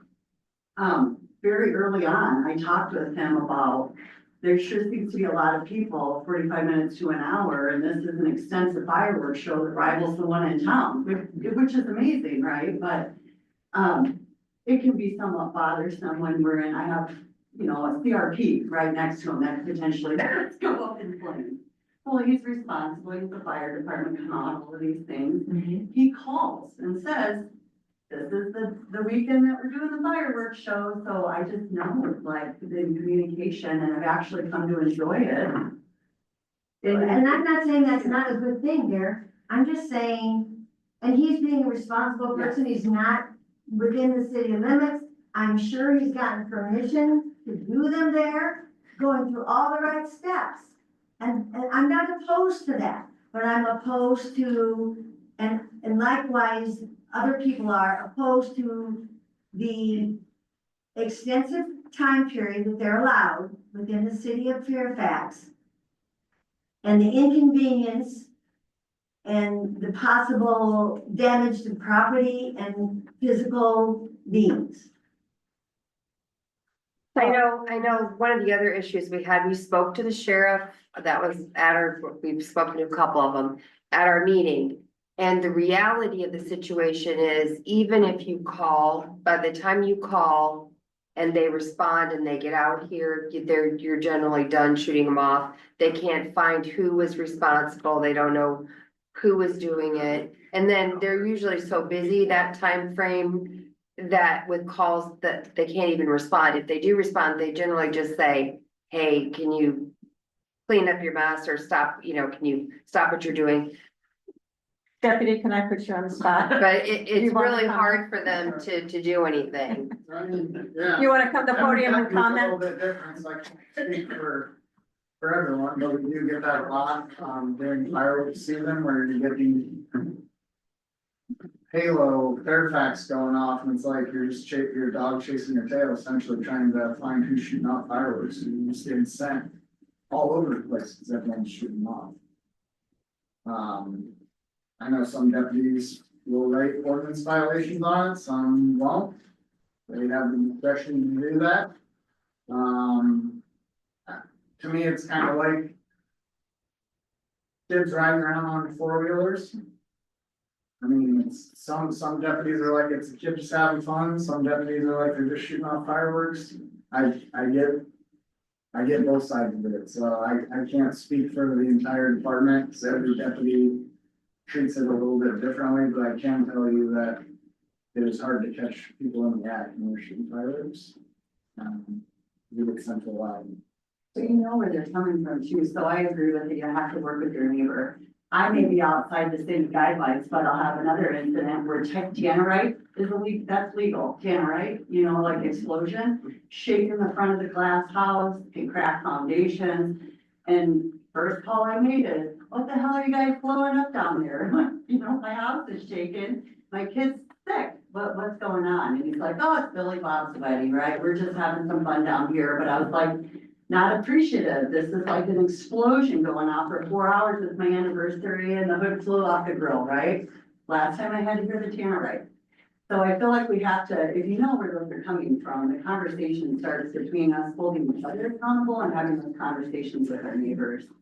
And being, But if you have that support of a law or an enforcement to back up your concerns, when you talk to your neighbor, then you've got some teeth to your complaint. Well, I have teeth without. Well, you know what I mean. Good neighbors, they'll respect that, but if you know where it's coming from, then it's more in the phone call and conversation. But it's not gonna do it. Not necessarily. Cynthia, I have a question. If we would decide to put this on the ballot and let the true citizens vote at the next election, is there a cost associated with that or? And there's timeframes of when you can get things submitted for the election. I call the Lake County auditors. Isn't the number of signatures required to even to get it on the ballot? I don't know. Well, a petition that would be I think, to force the council to put on, but if the council wants to put it on, they don't have to have a petition. We just have to pay for it. Yeah, they just have to pass a resolution, come up with the wording for the referendum and get it to process in time for the Lynn County auditor to place it on the election. And that was one thing, I don't know if I iterated it, but I meant to, is in my notes, is maybe do something now for 1 year kind of thing. And then put it on the, or not, I don't know, but put it on the ballot and get a true representation. At the next general election, whatever is going on, or whatever we're voting for, have that as a part of it, and let the true voices of the people come through. I think we've reached the point. We've had some really good discussions here. Does council have any more questions for Mary specifically? The last thing I'll say, Mary, and I'll say it one last time, is the topic doesn't matter to me. 3.4% of registered voters, to me, is what matters. I don't feel, it doesn't matter who, how many were here, whatever, it doesn't matter. 3.4% is not a representation. Again, pick the topic, okay? That number goes up dramatically. Okay, here we go. So That's all I'll say. are you suggesting, or can I infer that you would be interested in having this put on an official ballot? I've been saying that for 7 years. Thank you. Then we don't have to listen to them. Then you can just argue for hours what's gonna be on the ballot and how it's gonna be worded instead. Yeah, but you can do that in privacy. No, it's gonna be at a meeting, No. and you're not gonna be allowed to leave until we decide. We'll do it before the fire department's report. And what I'm not certain, I know the state law has changed in this area. Are referendums only allowed on general elections? I believe so, yeah. Well, in November, Yeah, normal. and it's gonna be a municipal election. So would it need to wait to the next? It would have to be in November. It couldn't be before November. Right, no, I know that, but I thought there were certain types of elections only that it was allowed. There was something like that, certain things you can't. First even. Certain things you can't what?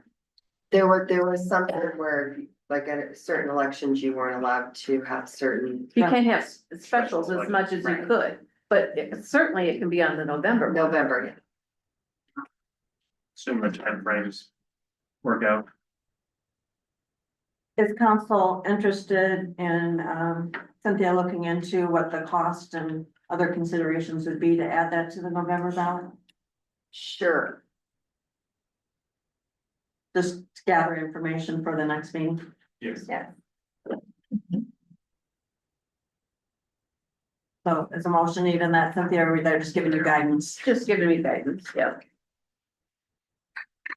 So Mary, that's the guidance of the council is for Cynthia to look into what would be required and the cost involved, if any, to add this topic on the ballot at the November election. All right, thank you.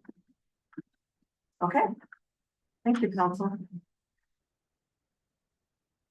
Our sheriff's deputy, you can come back up now. Sorry to put you on the spot and give your regular report. Yeah, I know, sorry, I'm late, maybe we're busy today. Looks like April hours were met, and from April 8th until today, we've had 108 calls for service. Any questions outside of fireworks?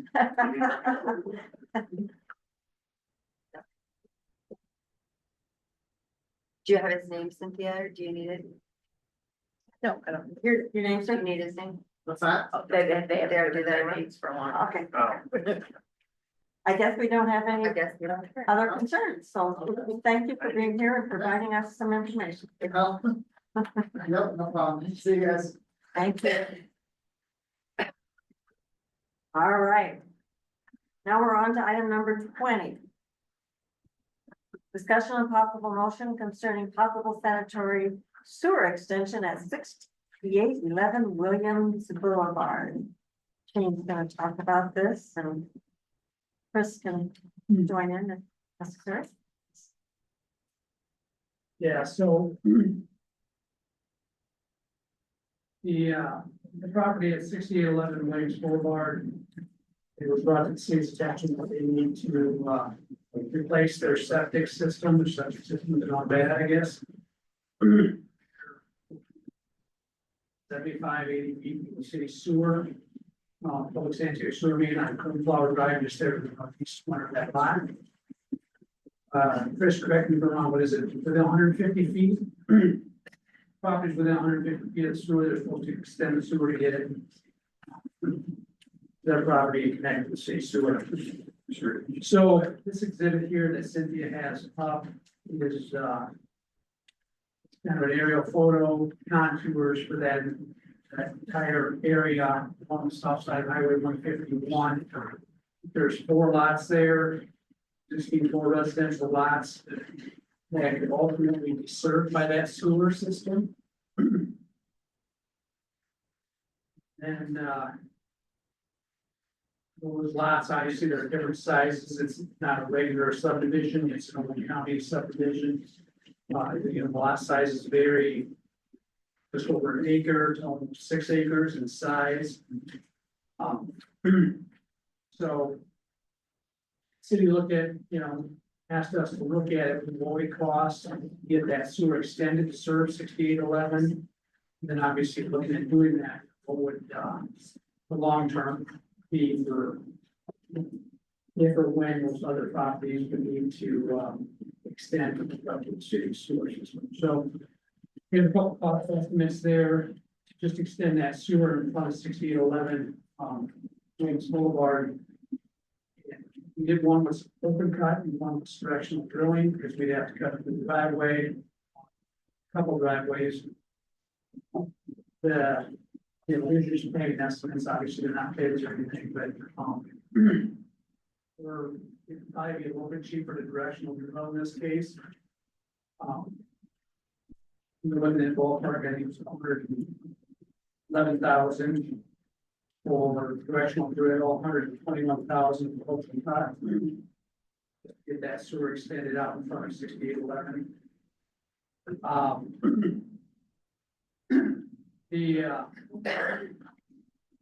Cindy, if you go to that other exhibit, the other attachment, The connection fees or yes, the the other? connection fees. So in the past, when we've done sewer extensions, they've really been to service significant developments. They've served large areas. So we looked at, I guess, some different options for connection fees, sewer sanitary sewer connection fees. The top of that sheet is kind of a breakdown of both residential parcels. 6811, that lot is about 1.3 acres in size. 6901 Williams Boulevard is 1.05. 6913 is 5.97. 7201 is 2.08 acres. So that total area that would ultimately be served by that sewer extension in the first phase, and any future extensions would be about that. So option one for connection fees, we just looked at it, how we've done it in the past for extending the larger developments, larger drainage basins. So, we did phase one, we broke that phase out to all 4 lots. The connection fee then for just 6811 would be $15,933. Yeah, these are planning numbers, they're not final. But then, future extensions, you figure that in, those costs really start to jump. Because you've got additional sewer costs and you've got larger lot areas. So phase two, assuming that each lot would have a separate phase. Of course, we don't know exactly how to do it, but we have to plan something. Phase two, they've had participation in the phase one sewer and phase two sewer, their connection fee would be about 31,200. Phase three, the large lot that's almost 6 acres, their connection fee would be almost 300,000 if you get it that way. And then phase four, that southwesterly lot 7201, their connection fee would be about 272,000. So you see those costs are substantial, especially for those future additions, future extensions in lots, especially if they're just in their current condition. Single family residential. Obviously, that 6 acre lot that can be developed into something substantial in the future, but it's just gonna be a single family resident that we connect, or if somebody buys it out and develops a commercial or something. It's hard to say how that may happen in the future. The second option, so go down to that page a little bit, option two, just looked at, kind of estimated the overall project costs. And then we'll go down into, 4 different options I looked at here. The participant pays 100%, the city participates at 0. Then there's kind of a breakdown for each lot. Then the second option, participant pays 75%, city pays 25%. Third option, city participates at 50%, participant at 50%. Fourth option, participant property owner participates at 25%, the city participates at 75%. Some of those options are still pretty expensive for a single family lot. The third option is just kind of right down there at the bottom. The city could look at just establishing a set connection fee for each of those 4 lots if they maintain residential. And then if those ever improve to a greater use, to redevelop commercial multifamily, what have you. Then there may be some sort of connection through that generator. The city. Obviously, if the city might do it, option 3. City has to decide what type of participation. Connection fees they want to establish.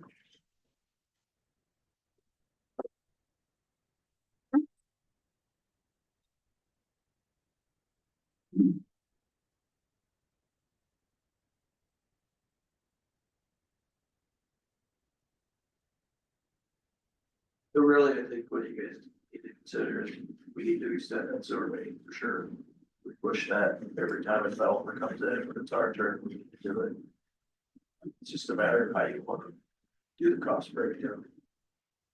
Eventually, that will more than likely develop commercial, a lot of those big lots.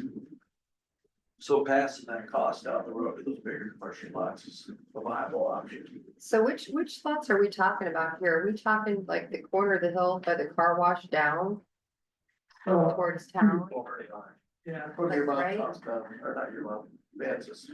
So Vance's, but then, so which lots are we looking at then? It's, so is it Vance's then down the hill? All the way down to Coldflower. Yeah, there's 4 lots there, the advances. Yeah, I'm not sure the names, but yeah, the larger lot. The one that's in needs of top of the hill, right? And then there's 2 residential lots that's just north of the city park there. Which one did you say that this, there's sewer?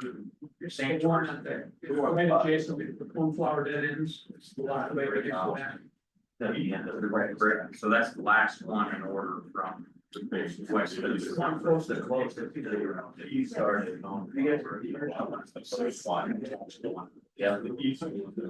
Yes. So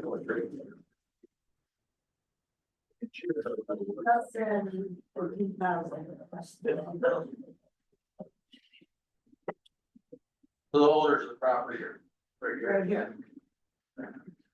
On there. What's a typical connection fee for a new lot that's being developed of that size? This first. Well, new lots. What's our? I mean, when you're talking, you're like Harlan Heights, those lots We're are talking. a lot spread out. smaller. That's not fair comparison. Yeah, it's, I think the way Chris has looked at it, you know, is kind of what is the cost to install new septic is by a ballpark of 15. And not, you know, a lot of different factors that go into that, I guess. But. Yeah, it's a subdivision where you have a 1/4 acre lot, a 1/3 acre lot. Those could be anywhere.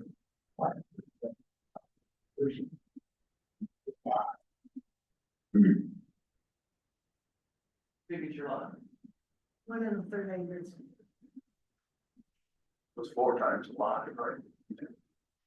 And part of that too, and there's a lot of different things that go into like a subdivision, because the developer's gonna install a lot of sewer and turn sewer and stuff. As part of it, so there's a cost there that gets built into the lot price, and things like that, so they Harlan Heights. The city extended the property up to Harlan Heights, but the sewer inside the development would actually install by the contractor, the developer, the city would pay for that. So it's. Every situation is unique, and obviously that's why, you know, I want to show one how we've done it in the past, but it's not really applicable here.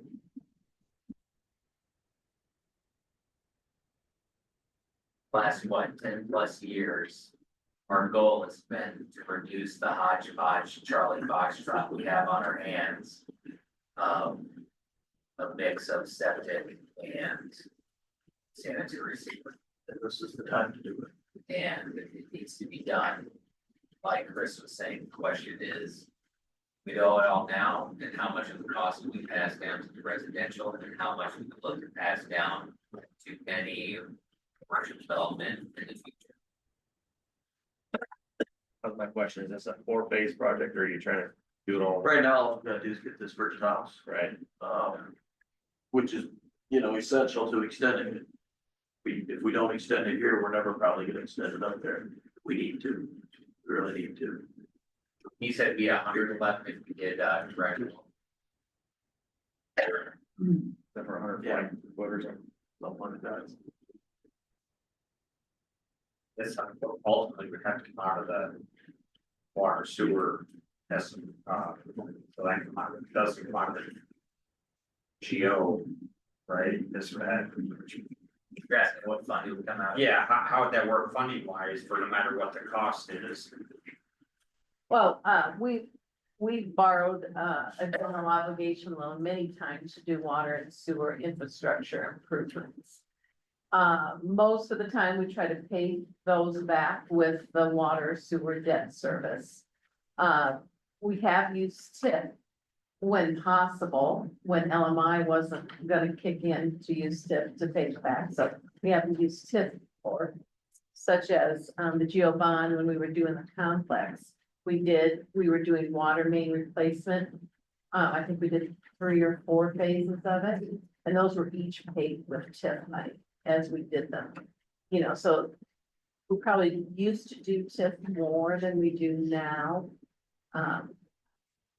It would not be, I don't think, an SRF eligible fund. So how could it be paid?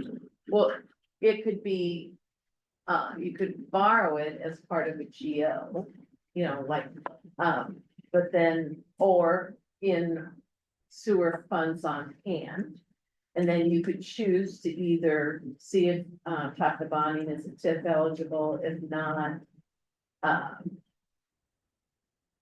what would your sewer debt need to go to? Remember, your sewer debt only has through fiscal 27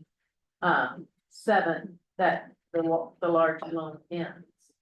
So we were hoping to free up some of that, but I mean, there would be space then, you know.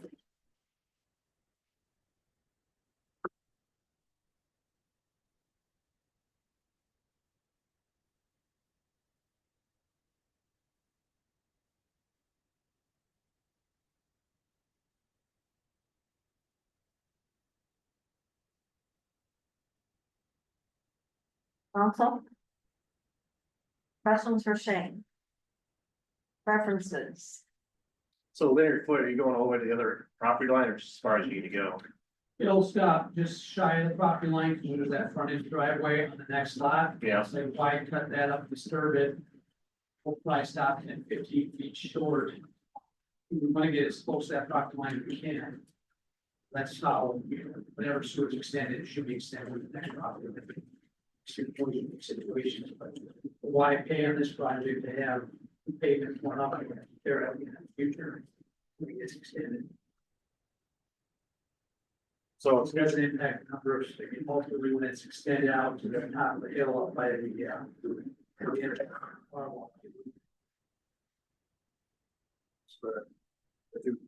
each of these lots have 430 foot of frontage on them, or is that just average between the 4 and spread?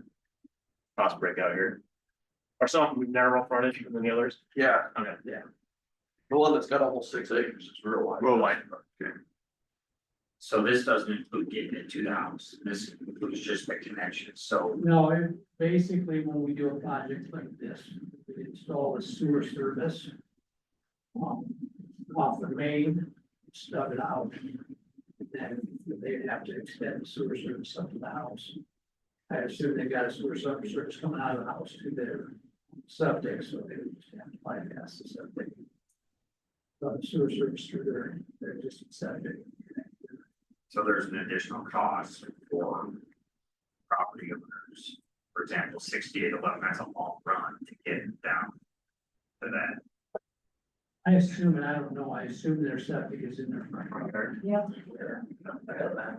Yeah, so I can't imagine it's too long now, it's actually 2 lots over the big lot, and their lot, their house is big, on the south side of that sewer line.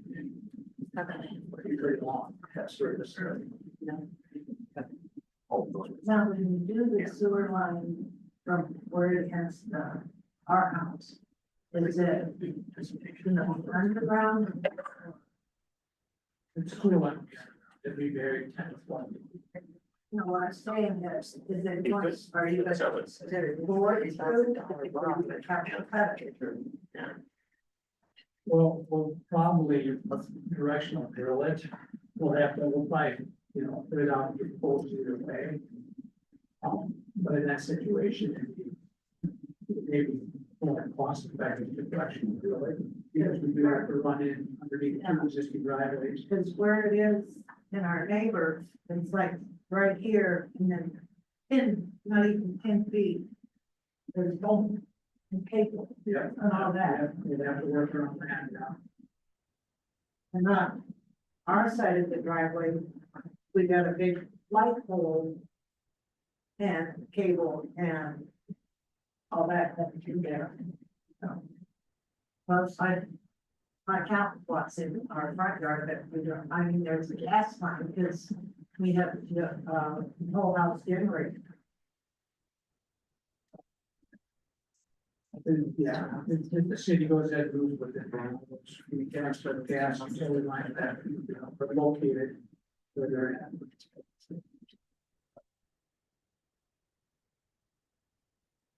Well, Shane, what questions do you need answered? One is connection fees approach and Yeah, I think the council's gonna have to decide, number one, move forward with the project or not.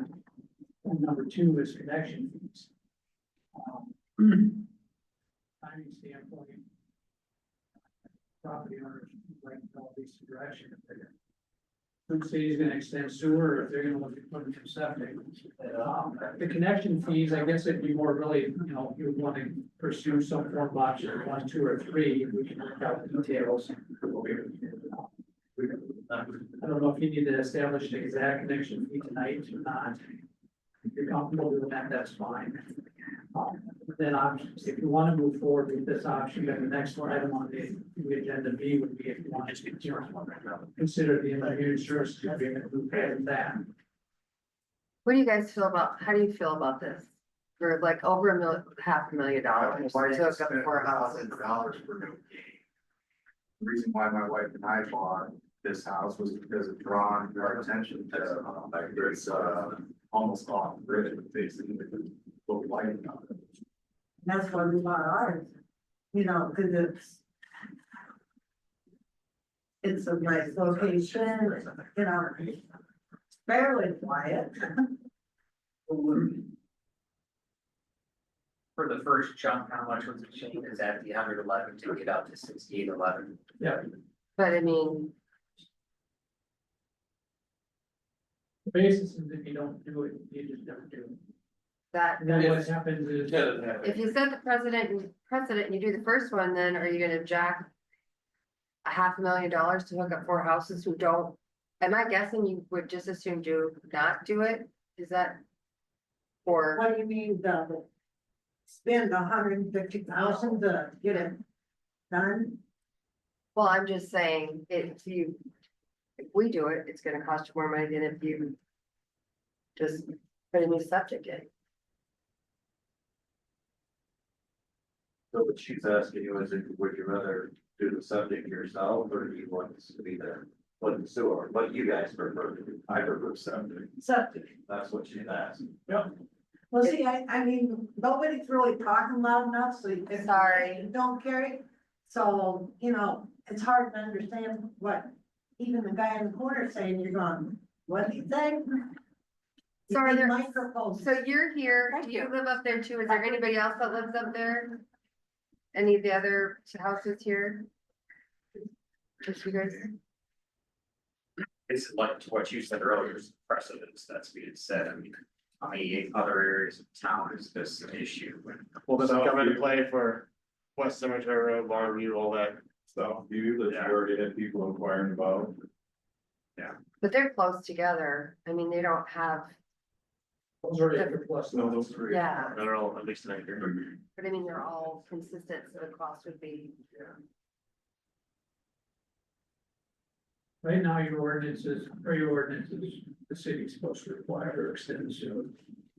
So We that's it. lost the dental clinic a few years back by not extending sewer. And this is perfect commercial property down the road. I'm spending taxpayer money. I can't, I'm just more like $500,000 to hook up 4 houses and what I'm hearing is they don't wanna come and I get what everyone says, that, you know, but I think we also need to have a little common sense and look at it situation by situation. This is, to me, it just doesn't pencil out. I would say let them. It's not like we took over their area. It's not like they moved to Fairfax wanting to, you know, hook up into our sewer.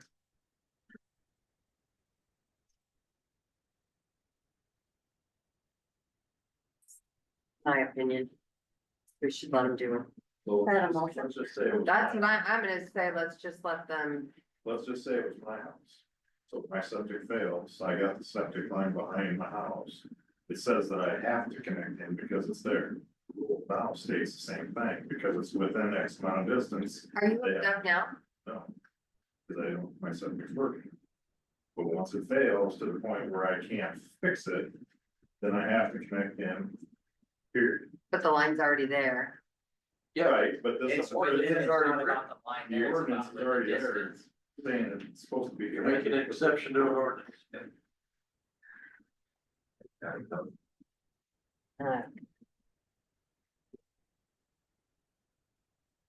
Lincoln County tried to get it done until they found out they were working within the city limits of Fairfax.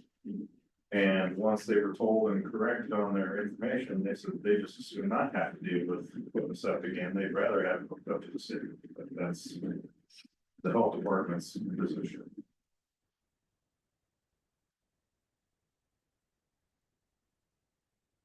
If we have the ordinance there for a reason.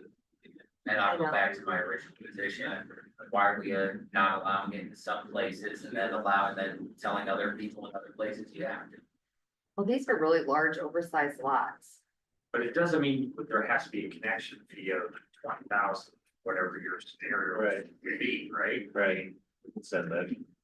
So what you said earlier, down the road, commercial develops there, well, then their participation goes way up to recoup it. Now, if that's 5 years, 10 years, 15 years, but into what you're saying, I have a hard time telling a property owner that they're gonna have to put in the bill $15,000 because we require it, but maybe you put it to, I don't know, a significant less. What's your average septic cost right now? It's gonna be 25, yeah, it's gonna be over. the health department told me. Health department told you average septic is 25, 15 to 25. so we're not even asking for what the cost of a septic install would be. For Depends this, on which scenario.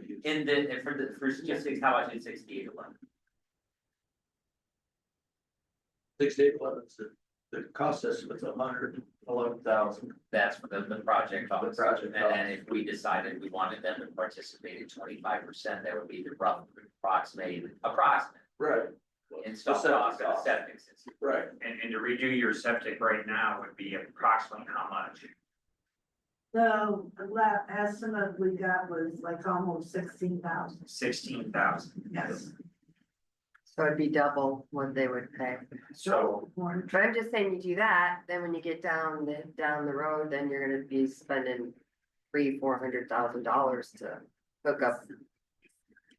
Unless a commercial property develops it, then they parcel it out and then we charge more connection fees. I'm not thinking 2 years from now, I'm thinking 20 years from now. Similar to And- the property and- Zach bought over there. And We had another, it ran installment, we could have ran it right to the dollar general area. and another point to where I want it to be applied evenly, look at the gentleman, I can't remember his name, so I apologize, on Southview, where we tell him straight up, no, you have to connect. So what do you do? Not develop. So now we're gonna turn around and give exceptions to these people, I'd be pretty pissed off on that kind of uneven treatment. And it's nothing against them, I want a uniform application of the ordinance.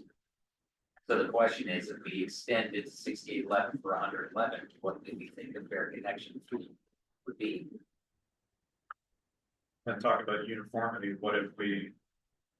Or just pass, It's all different because they go off square foot, acre served. Yeah. Which, it doesn't really apply in this case, 'cause it's all linear foot. because they're all such big lots. And again, the next lot wouldn't have to connect unless there's several things. Right, right. So I know with Mary Ann's point, well, she's concerned about the $500,000 cost. Well, there might only be $111,000 for the next 20 years, and who knows what's gonna happen 20 years from now. Right, and very well, what could happen is we extend this, none of the rest of them fail, that 6 acre lot comes for sale. A developer comes in and buys it, and then he's gonna have to extend that the rest of the way to fail. We have to do that in first phase, because there's been. So then the question becomes, what do you wanna find as balance? If they're saying 16, county says 25. Say their participation cost is 20. Split it down a bit, roughly. The bottom suggestion on Shane's spreadsheet says 20 to 30, and then Well, I'm glad for you each, agreed with me. for each single residential, and then if commercial happens or industrial or whatever, then you base it on area or, you know, something different.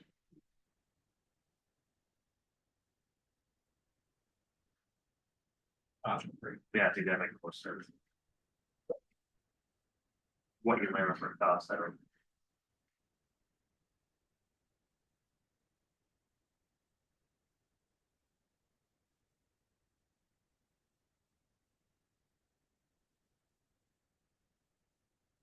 I think you have an ordinance, even though when we don't want to, it's not the most convenient. You have to stick to it, because if we don't, we're not consistent, then ultimately we don't have an ordinance, right? But what the connection fee would be. You know, $16,000 to put septic in.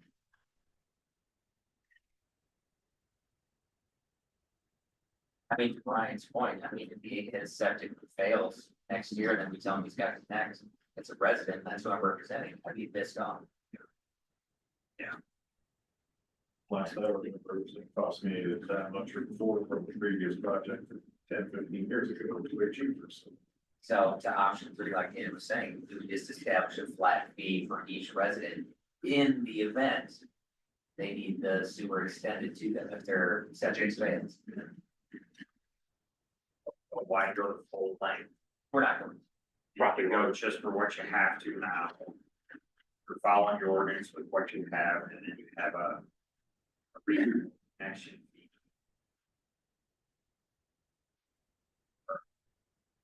Considering everybody else up the hill. If commercial goes in, they can do it like that, and I mean, I think that's kind of a.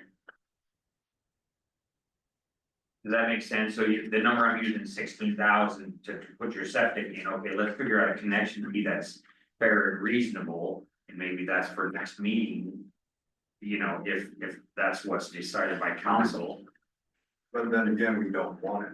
Well, you wouldn't need it though, because yours didn't fail, but we have an ordinance. You're gonna wanna add that, because now my septic failed, now you're gonna want me to hook up. I don't wanna hook up. Right. I wanna stay septic. And I don't want to pay taxes. And we have those issues all over town too. You guys went around us, I mean, I just don't understand it. That's where we're trying to find some middle ground and get something to work to. The lot I live on is water and septic too, there come a day where if I have a booster station, sticking water up my hill, you know. They hold connection fees once everything fails. Brian's got the same issue that Dick, I don't know if you heard him say where he's at now. If his fails, he's gotta connect. I mean, that's just the ordinance, that's what we have. But And Spanky can correct me if I'm wrong, but part of it's fire protection planning. What's that? That's for Want water. to start on the water, yeah, on the water side. We have the water there. Is it there already? Okay. Yeah, they have hydrants out front. Okay.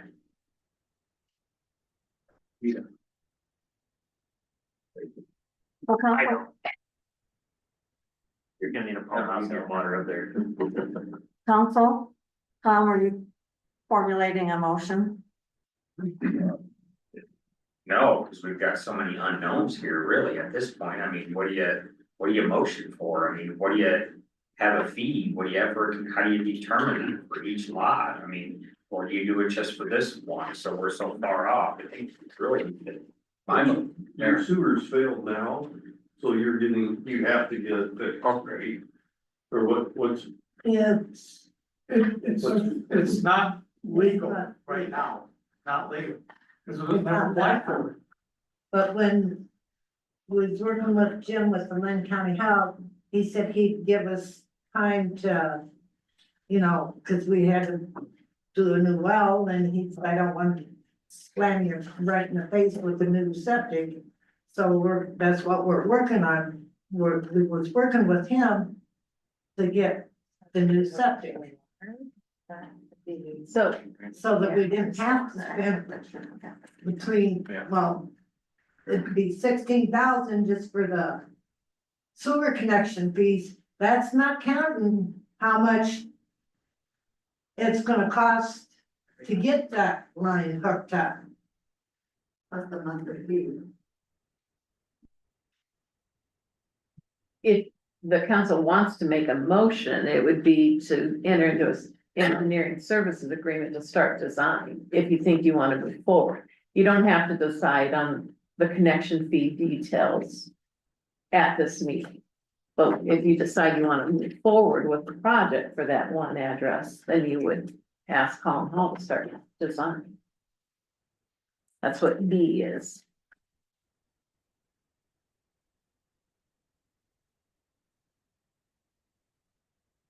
Council, Tom's mindset is moving forward with the project and then deciding a connection fee. that a motion then? That's a motion. Second. All in favor, and repeat the motion, please. A motion to enter in a engineering service agreement to extend the sanitary sewer to 6811 Coneflower. Williams, close enough. And then establish a connection fee. I don't think that second part needs to be in their budget. And it's a resolution. We're doing it at the resolution stage right here. It's the B. That's It's the B. the resolution to enter into an agreement. Okay. So we have a motion and a second on the floor. And so we're considering the resolution, so I need a roll call, please. Nay. Aye.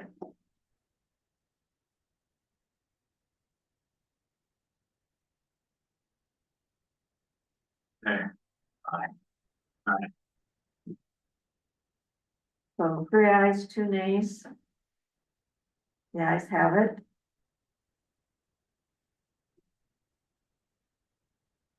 Thank you. So what's remaining is the establishment of a connection fee.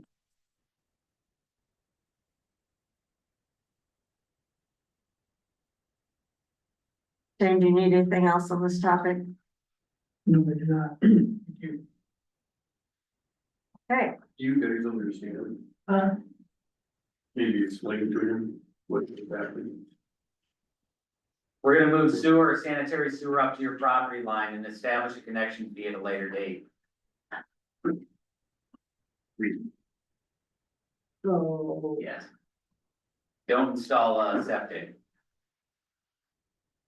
Next month, we'll we'll have it on the agenda next month to discuss further. He's gonna come up with a better number on what it's gonna take to get this sanitary up to your property, and then we'll discuss a connection fee.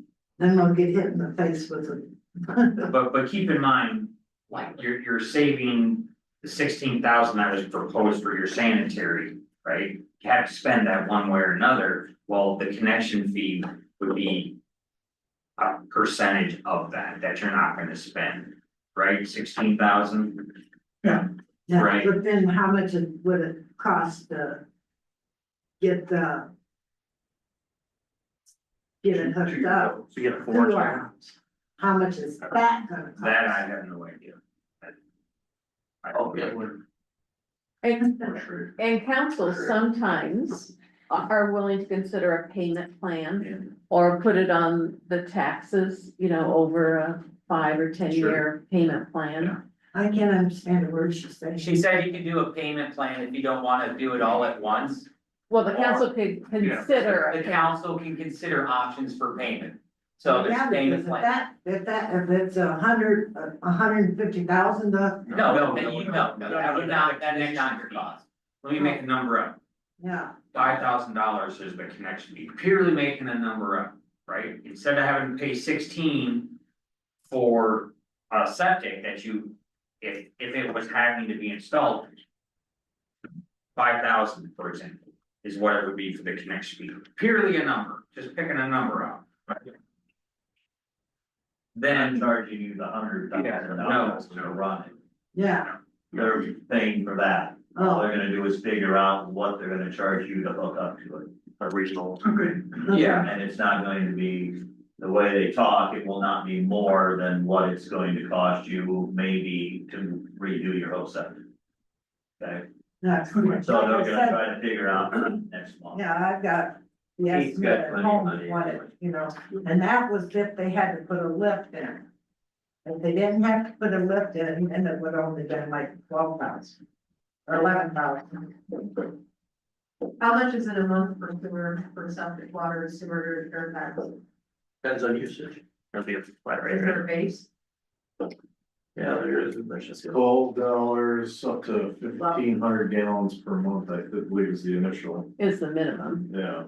But they don't have water, cause they got their well, replaced or, right? And it Yeah. wasn't supposed to have been, they should have connected. They should have connected to city water, but the county made a mistake and let them. So they won't have the water side of their bill, they'll just have the sewer side. They're trying to find an amicable situation for you, where it's more sensitive to just throwing a big bill. Yeah. Trying to work out options with you guys, right? As well as everybody going up, I mean, hopefully the gentleman right back behind you, maybe yours is good for 20 years, 30 years, Yeah, we don't.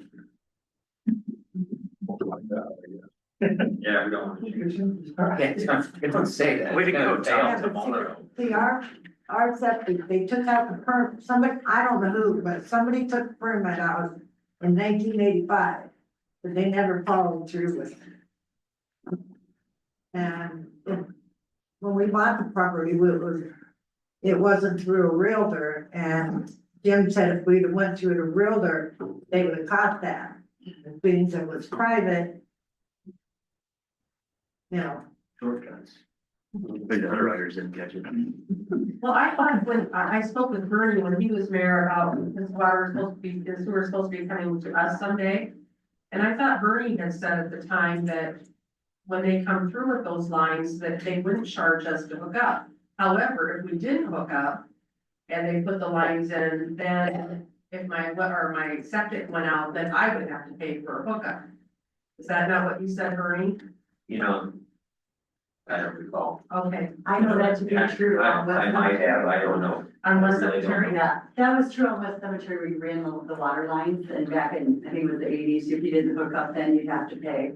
Yeah, to hook up to the water. but it wasn't gonna cost us anything if we hooked up when they were coming through. Right. So has that now changed? We have not had people hook up for free for projects since I've been here. Which was 16 years ago today. Oh, so, good day, wow. Okay, Oh, you spoiled my surprise at the cake. are we done with this topic, council? Yes. We have a long ways to go. I'd like to talk about fireworks. All right, so we'll be in touch, we'll stay in touch. So we'll need to come to the next council meeting, or how are we gonna find out what to do? If the topic is added to the agenda, we will let you know and invite you to attend again. June 10th is the next June regular. 10th, yeah, make note of that. Is our next meeting.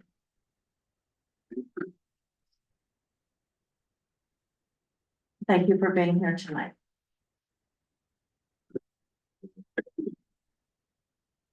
Okay.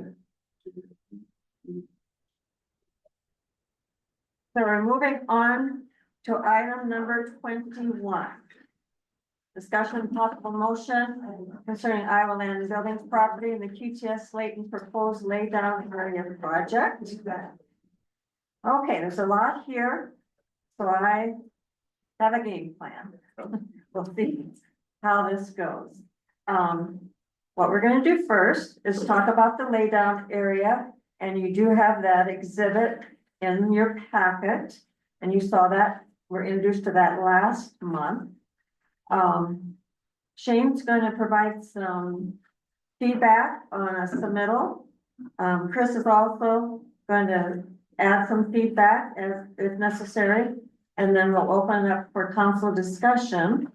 But before we start with that, why don't you go ahead and introduce your team just so that we know who people are. Thank you. Thank you, yeah.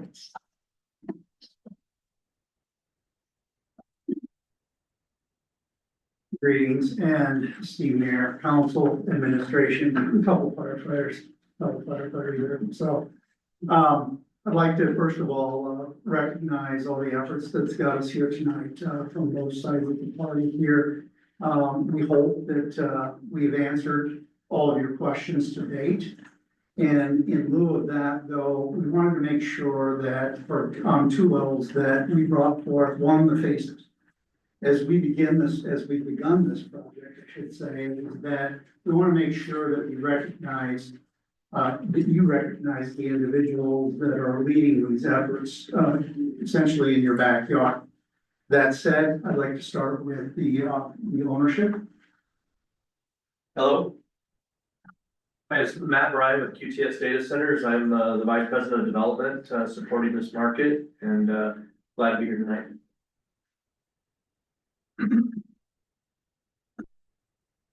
Jad Helmet with Basin Engineering. We are the civil engineers on the laydown yard. We did the civil site design that Shane has reviewed and provide comments on. Hi, I'm Blake Westbrook with Layton Construction. I was representing my team, we're partnering with the White's Group, so we're working with the contractor, working for QTS in this job. Yeah, I'm representing the White's company. I'm Andy Bates.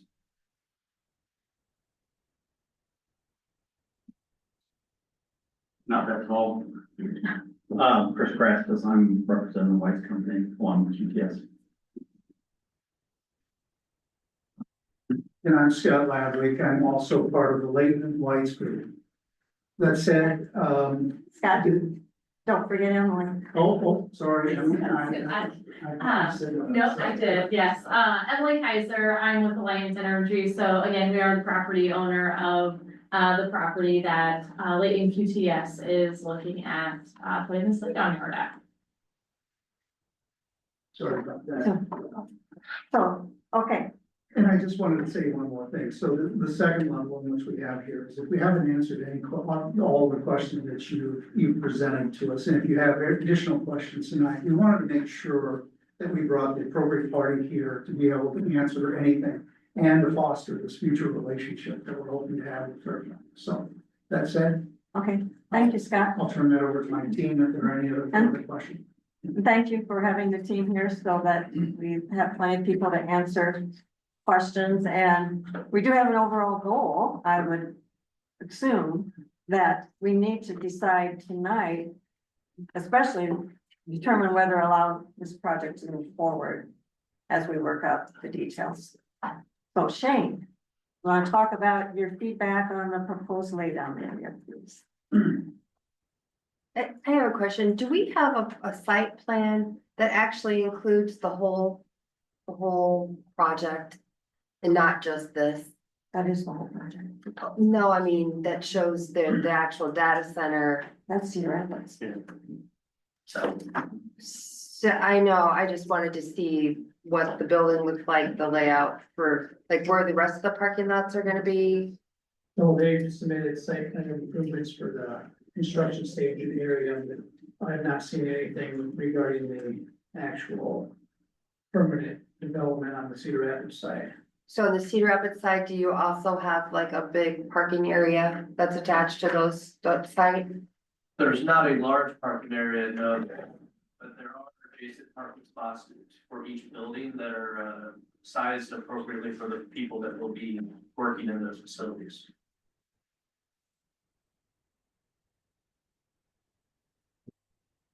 Okay, Jane, If it's requested, I don't think there's an issue with us providing a site plan layout for your review and use. We can get that for you. Yeah, I just wanted to actually visualize what the buildings look like and what your layout looks like and that you have enough parking to handle the capacity of people that are gonna be there. Absolutely, yes, on the permanent parking side of things, it is 100% addressed and covered in the site plan that was submitted to Cedar Rapids. This is specifically for the construction workers that will be there, for the duration of the shuttle project. Correct. okay, Sorry, go ahead, Shane. Right, yeah, so the, Jed, when he introduced himself, mentioned it, he was the engineer that prepared the site plan improvements for the construction staging area here. As we reviewed that, provided comments to the city last week, I believe they're in the packet. I'm just gonna touch on a couple of things that, there's some minor things that need to be, addressed with it, but a couple of more relevant items, that need to be addressed is they need to, add a site restoration plan. Since it's temporary, they have to add a restoration plan on how they're gonna get it back to the original condition. Site lighting plan needs to be provided. And then they need to provide information pertaining to seal coating 76th Avenue west of Lafayette Road and Williams Boulevard. On that west of Williams Boulevard north of Highway 151. And my understanding that's part of the agreement. Do that, so just the details on those limits and what type of seal coat, fuel application, et cetera. The other item that I think we need some clarity from the DNR is the DNR established a floodway along that creek on the westerly side of the site. Their proposed improvements are encroaching into that floodway, so we need clarification from the DNR. They're gonna need to review that and provide any sort of permitting for the DNR since they're encroaching into the floodway.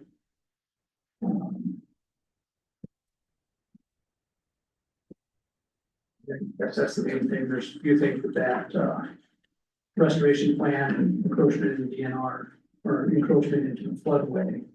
They kind of come into play, but the comments that, were provided on the site plan improvements. Topsoil, you asked where they were in stockpile at the top. Yeah, we need to provide, where they're gonna provide this site first, put the topsoil stockpiles and, erosion control of those. That wasn't provided as part of the original site plan. Shane, should your review comments be displayed right now? And so you can go through them point by point, or have they been mainly answered? I'm just giving that. I can answer those. Well, Cynthia, we had, yeah. Shane's comment. We had no issue with the comments, we can pick those up, the IDNR approvals, we got with IDNR and they said that since the drainage area was under 2 square miles, it would fall under, the city of Fairfax's drainage ordinance. And as far as the improvements, it's just, we're not proposing any fill and floodway, it would just be excavation. And based off the existing grades there, anyway, they look like they're about at the 100-year elevation, so we're not anticipating any adverse effects with the ponds and the floodway that IDNR delineated. And as far as the other minor comments, we have no issue picking those up.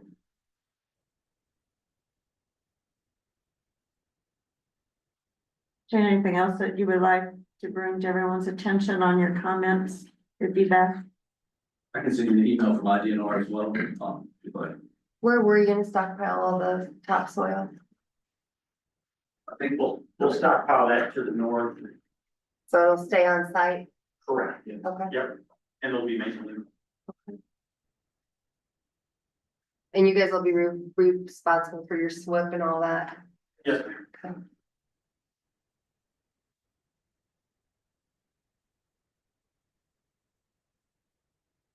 Chris, do you have any laid down questions that you would like to pose at the moment? Well, I guess we kind of skipped over the whole fact that the property owners are not the one that's submitting this agreement. And all that, so since, yeah, I have some pictures in there of the Tavero site, well, first go to the light industrial zoning. What's allowed within the light industrial district, and here's the problem I have is, you know, the city has to deal with the property owner when there's a problem. We can't deal with the renter or the lease or however you wanna sell it. I have it highlighted right there into the district, it didn't come through as yellow, but all industrial operations shall be, I can't see it from here, shall be in closed building. So now if you go to the pictures, I already have a problem over there at the Tavero site, they're unloading train cars out in the open, that's not allowed. So if you fast forward and think about a site where the owner's not even on the site, how are we gonna deal with that? I don't know why you're zoomed in so far. I don't either. Maybe scroll down. It's definitely a train. It's a train, there's a semi alongside of it, unloading or loading up, there's the semi. You can see the pipe coming out the bottom of the train. And then Cars you're are talking over about to those it. entries are. That's not allowed within our zoning districts. There's a new structure on the Tavero site, there was no permit pulled, I'm not quite sure what it is. I am wondering if it is maybe a harness system for someone to be on top of a train. That's. I don't want to. There was no permit pulled on that, I'm not sure what's going on. These industrial sites are gonna be really hard for the city to monitor over time. Especially if we're gonna be working with subcontractors and leasers in agreements. Instead of the property owner, I just warn council. It could be a rough road where you're headed down with these industrial sites. So your preference is to have the agreement with a line. and The make property that- owner, that's who we, Owner. That's who we and always make have. them that's who we've required- always had. And they're required for the, any sort of, agreement enforcement. And that's who, yeah, that's who we have to go back on as a city, as a property owner. There's the structure, I'm not really sure what it is, there was no permit pulled on it. You know, again, this is an owner that is occupying the site as opposed to a renter. And then I have some pictures of some abandoned industrial sites. And we all know what they're called as brownfields. And so this is, you know, after industrial sites are done doing their industrial, this is what you're left with to deal with, so. I know we're excited to see growth out there in that industrial park, but is it good growth? Is it the growth that Trevero Alliant brought us 8 years ago with the proposed, loading and unloading of trains indoors in a warehouse situation, you know, original proposal there was 4 of those buildings. We spent a lot of money on engineering for convergence, is that the name of that? Conversion. 4 years ago. You know, there's no tax benefit for this parking lot. We talked to the county assessor. It's up on screen. Yeah, there's really.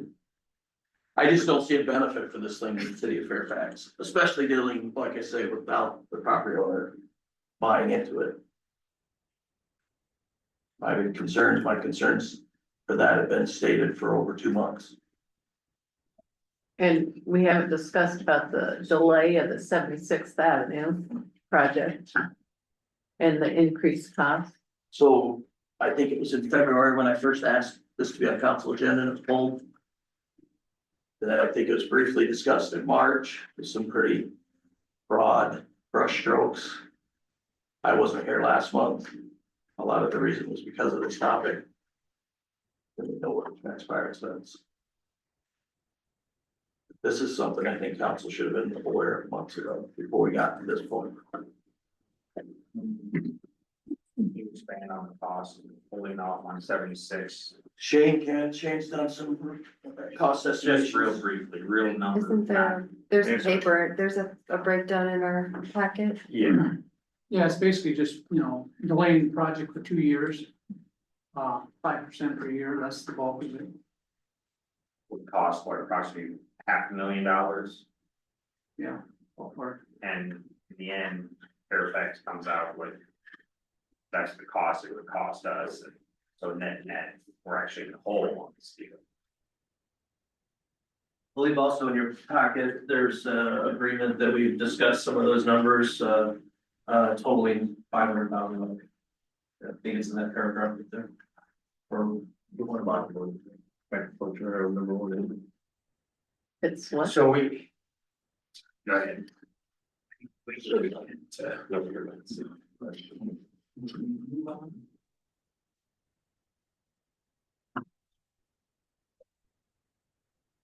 This is it. It's the 4, there's the 100. Oh. Shane, you haven't seen a site restoration plan? Is that what you said? You're waiting to see that? I haven't seen it. And No, I mean, the comments, there has not been a revised site plan. So we usually submit a site plan. So comments that I provided have not been addressed yet. is there a light pollution plan or something like that for that site? I know you can see the lights that are out there now when you drive down on. Yeah, that's one of the requirements that they have to provide, the lighting plan. So some of the biggest bullet points here are how much are they gonna pay for the additional cost of 76 Avenue due to the delay? And is the property owner willing to be on the agreement? So there's some sort of enforcement since they are the owners. That would be my, I'm sorry, we can hardly hear what you're commenting, so. I said the two biggest bullet points were the cost of the increase for the city on the delay of the paving of 76. And then with the property owner being willing to be on any sort of agreement with the development of the temporary the laydown area. I haven't. Those are just my two. No, first. I'm on the same wavelength, so I think this agreement would have to have. Stipulations where if you're found in non-compliance with your SWIP or other things in this agreement, that there would be a financial penalty that would apply. Because what I found is we have these agreements and then like, okay, you don't do what you say you're gonna do, but we have no teeth to come after you and make you do what you say you're gonna do. So we sign an agreement and you say, yes, we're gonna do this, and then you don't do it. And then our only recourse is legal action, which I don't wanna go down that path. So I just feel like we need to have something on this agreement that it comes back to you, and if you don't do anything, then it comes back to the owner or gets assessed to the property. But I feel like there's gotta be some mechanism for us to hold you accountable to do what you say you're gonna do. Because we've just had experiences where that has not been the case, and hopefully it's a non-issue, but I just feel like that has to be addressed somehow, because otherwise, if you choose to do something, we're gonna be out money to try to litigate something, and I don't wanna be in that position. You know, like if you don't restore the site like it's supposed to be. That kind of thing. And I might just say something as it relates to kind of some of the comments about the property owner. So we did provide some information back earlier last week. We would be willing to be for our real estate team, we would be willing to be a signatory on the development agreement, because again, we do know that we're a property owner, right? It's really our role to be really good partners to you guys as a city entity, also be really good partners to projects that we have coming into the park. So again, we know that we'll have a role in this to play, and again, being that signatory, we really maintained that position of, again, understanding as a landowner. We want to make sure that we allow the two parties to negotiate really a deal and a process that makes good sense for both of you. Again, we as a property owner are willing to lease the site to QTS in Lincoln, provided they meet all of the requirements that you have in that intended use. So again, we're as a property owner, willing to lease them for that intended use, provided it meets all of those rules that you have set for them for that intended use. So I just wanted to mention that as it relates to the property owner, as it's been mentioned several times. Can I ask a question of Emily? Sure. So, you know, we've talked about what the city's extra costs would be, inflation, you know, by delaying 76. Mhm. I haven't heard anybody talk about the harm to other potential projects on the other lots not getting the street in as soon as possible. You know, whether it be conversion or, you know, something in any of the other lots. You just mentioned other projects in the park. You know, another business going in, they're gonna want a street. They're gonna have traffic that affects the street that's there. And is that going to even have a bigger impact than just our 1-year delay in inflation? But delay in other businesses coming to the area. What 7 months for development? Potentially. They, Oh, they're on the 8th. So Dean Bates with Whites again. So just speaking to the road that we're proposing to put in on 76, we're calling it a temporary road, but it's an 8-inch asphalt road to allow for, I mean, for us to use it. And if I was another client coming into another lot, that road would suffice to get me from a construction perspective, get my project built. I certainly understand wanting the permanent structures in, that component of it, but we are trying to address. I mean, we are going to have construction traffic, and by putting that road in there, now it prevents the wear and tear on the permanent road later on as well. So, and as well as steering traffic the right way, we've got a traffic plan and all that, set forth in the documents that we've submitted. So. I mean, turn the table. Why does this make sense for Fairfax to let that be up for a year and a half? When in the end, we're pushing back to redo 76th Street. What's at the table to make it more interesting, whatever it is, to make this more motivated, figure something out, because to hold back a project for a year, 76th Street, well, there's $500,000 written into this. Well, that's just the extra cost that we have. City participation for 76th Street is $4.6 million.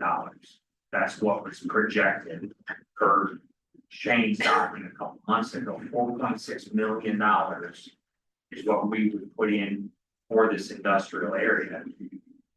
I understand $500,000, but to use some area just for a while, Chris's concerns of what's going on at Trevero, just northwest of there, and not having Iowa land needs to be the leader in this, so that way we can try to help make sure we don't have issues like we just saw. But on the other end is what's in it for Fairfax is kind of what I'm asking. So do we not get any property taxes because it's a temporary improvement, or how does The that work? assessor said that it might add 150,000 value for, you know. It's a parking lot. Yes, Right. yeah, no structures. Maybe I'm splitting hairs here, Chris, but do you want the property owner to be the only signatory or a? That would be my suggestion for the city. That's the only one you want to deal with. That was my, Yeah. I wanted to be specific on that, Yeah. you don't want it to be. Whatever agreement they have with their leaser or subcontractor, or it's out Yeah. between them. But it's compliant, it's solely responsible, the fifth property only solely responsible for the acreage. With the city. That's my suggestion. And that does read, I believe, maximum of 500,000. That was my second point, there would be no cap. I'm not That's sure, up but to you guys. I thought Dustin made a comment. Did he talk to you guys about that there would be a joint agreement where you would both sign the lease? I don't think we should be discussing what he was. I know, but I was gonna say, I thought that was in the mix somewhere. Is that not? That was in the mix, but it's not what the rest of the staff is recommending. And maybe in short, so yes, we did provide that feedback that we would be a signatory on that development agreement, again, provided, the tenant did reach all of those requirements that we had set. The other thing I did want to mention is, again, we do understand that there would be additional cost as Lane Energy. Again, we would be consenting to that delay of 76 Avenue as well. Just also wanted to make sure that we share that is our understanding, understand that those costs on our end would increase as well, but we are consenting to that. And could you clarify, Emily, your position? Are you fine being the only signatory? If we ask you to? I cannot speak to that. I'm happy to take that back to our real estate team. I do know that our real estate team does have a very strong preference for this development agreement to be with Lakeland QTS in the city of Fairfax. Again, allowing us to proceed.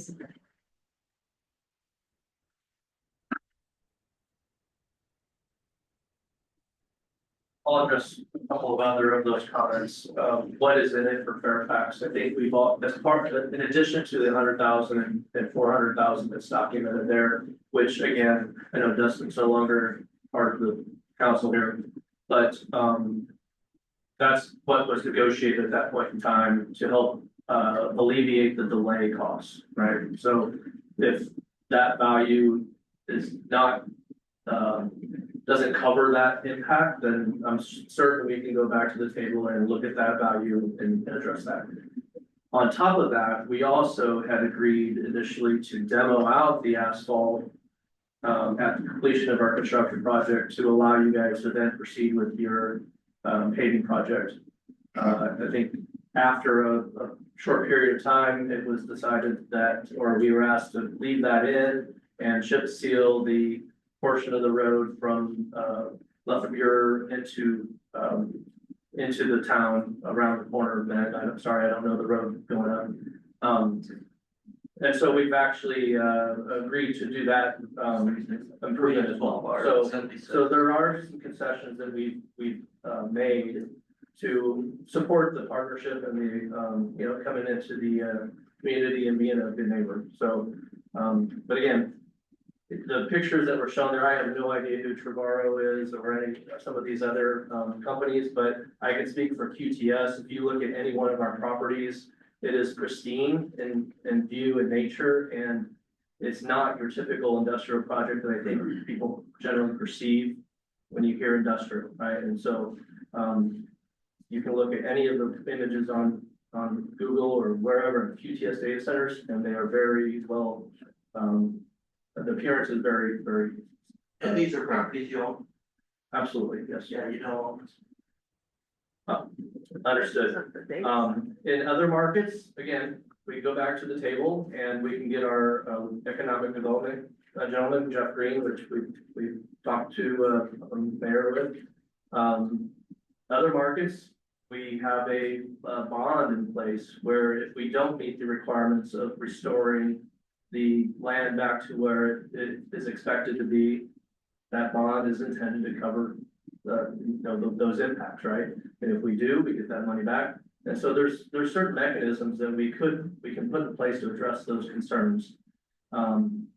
Again, you know, I'm speaking for QTS, you guys don't know me at all, but I can guarantee you, we're not going to leave the property like the pictures show. So.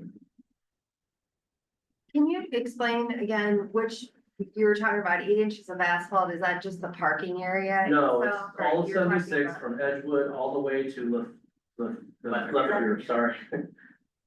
So 3 miles of road that we are currently in the process of improving the Cedar Rapids portion of that today. Pavement's going down, and we would like to do that immediately because there's inherent safety risk when I come into town and I drive that road.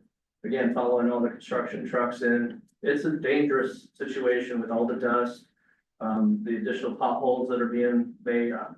Totally believe that we have to do this immediately in order to prevent some sort of an issue there. And then is that 8-inch asphalt from Edgewood all the way over here? Is that staying permanently in the Cedar Rapids section? They, yes, they They're asked keeping for it to there. remain, yes, Is that a 2-lane or a 3-lane? it's 2-lane. And that's gonna be the permanent road? No, they are going to continue their project after our construction project is over with. They're anticipating maybe 5 to 8 years before they do their 3-lane improvement. Okay, so they're gonna leave your 8 inches of asphalt there for 5 years and Middle to eventually, end of 27 is where it's projected currently. and then they're gonna do an urban section. Soon they're doing a super three, just like the other side of the Edgewood. Yeah. Right. My conversation with them before this, and it's absolutely, that's the goal. plan. So is there any language in there about a date that the site will be restored back to its original condition? Our lease is intended to go through the end of 27. End of 27, end of 27, yes. 27.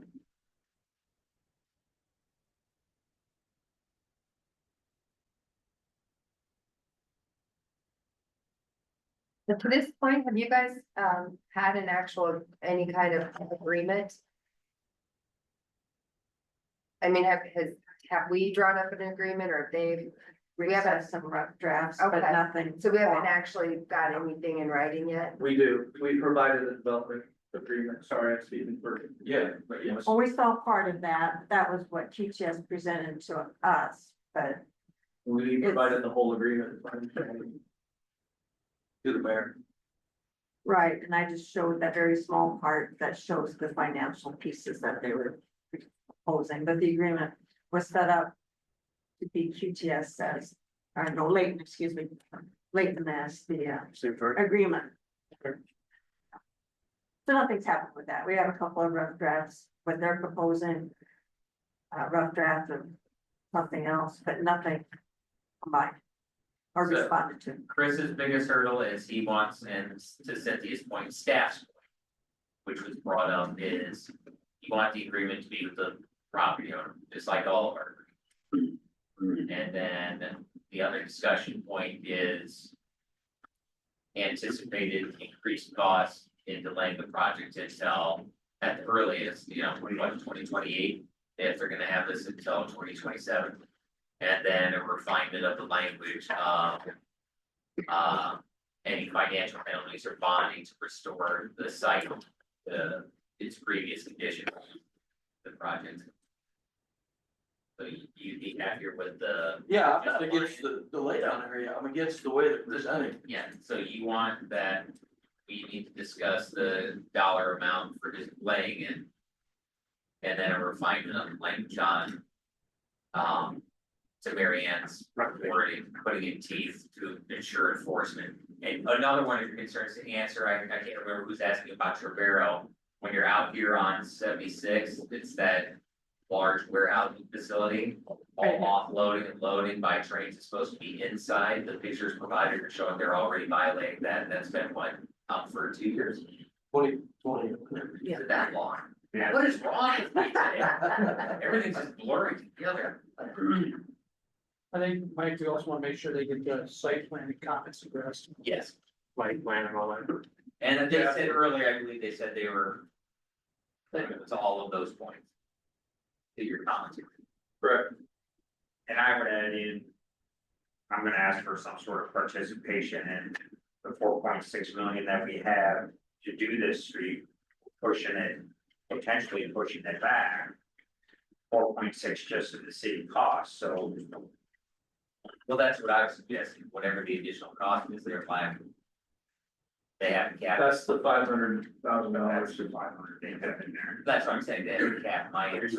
Potentially more than that because everything's delayed here. What's the reason, what's the benefit for Fairfax? Okay, we have 4.6 million that could go in, we're looking to go in right there. They're coming to us because of a benefit to build QTS, the data center. But let's work together and, okay. Let's do some participation towards 76 is what I'm asking for. I don't know. Letting them use our property for a year and a half. But that's it. There's nothing else. Understand it's a big, large project, how many, I have no idea, but we have 4.6 million, let's work together, let's be partners. And help us with participation of 4.6 million is what I'm presenting. That's gonna help me to say, okay, now, let's see what that possibility could be. I have an unrelated question. Do you know, I'm not, the right person to have that discussion, but I'll take it back to our economic development folks. I know the conversation was already had on that specific topic, and this is the amount that was planted on, so, but I can definitely take that back. can you guys tell me too, does Cedar Rapids have water and sewer out to your facility? We are extending that into the property, yes. So it'll be out and running fully, okay? Way it's already resolved, services, or John. Yeah, later. It'll all be Temporary. self-contained, there'll be no time on that parcel. Also, to your point, Tom, I think Emily said that Iowa Land realizes that their street participation will go up due to the delay. Right?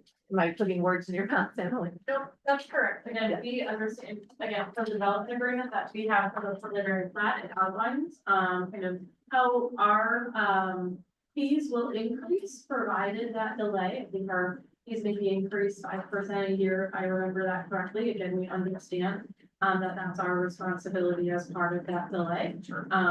So again, we are consenting to that delay.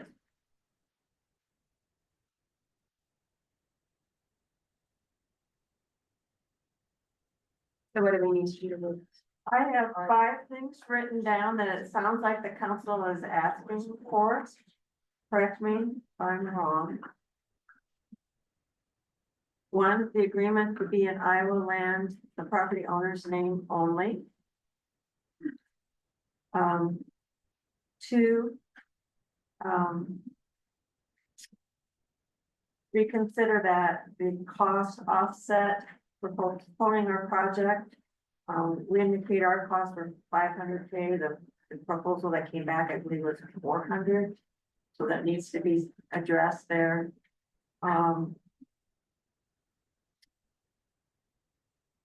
All site plans that, comments that Shane has provided feedback on need to be addressed. Some type of mechanism such as a bond or something else in order to provide an enforcement mechanism. And some additional type of consideration, such possibly participating in that paving of 76th Avenue, the permanent paving of 76th Avenue. Those are the 5 points I made note of. Correct me if I. Well, it's 0.2 and 0.5, the same thing. Yeah. I don't think so. Tom, correct me if I'm wrong. There's so many different numbers going, from what Emily said, as far as the participation for Iowa Land does go up 1%. I'm looking for something much larger than that, we're leasing our land out for 1.5 years. I need to be huge, but there's no benefit for Fairfax to really do that. What is our benefit at the end of that 1.5 years? There is none. There is none. That's what I'm asking. A benefit. You don't ask, you're never gonna get, right? I would say there is a benefit of having the 3,000 to 5,000 workers that are here daily going through your community, using your businesses and, you know, yeah. But I go back to the 4.6 million that we're gonna have to finish that road, to build that road is what I'm. Sure. Can I go back to just one question on the Alliant being the sole, person on the agreement? I mean, they're not doing the development on that lease property, so if Layton and or QTS is not on that development, then it doesn't make sense from my perspective for Alliant to be the only signatory on that contract, or that agreement.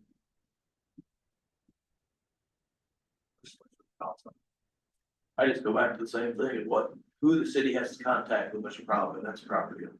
Right, but if they're signatory on it, they will be part of that agreement, being responsible for that.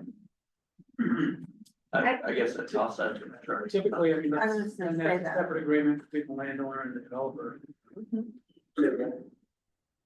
And I think that's also part of our duty too, that, we want to maintain very close connection. If there is an issue, we're absolutely, willing and able to be that conduit back to that property or back to the developer, as that property owner. We can certainly enforce, some of those things to be taken care of, by the tenant as well.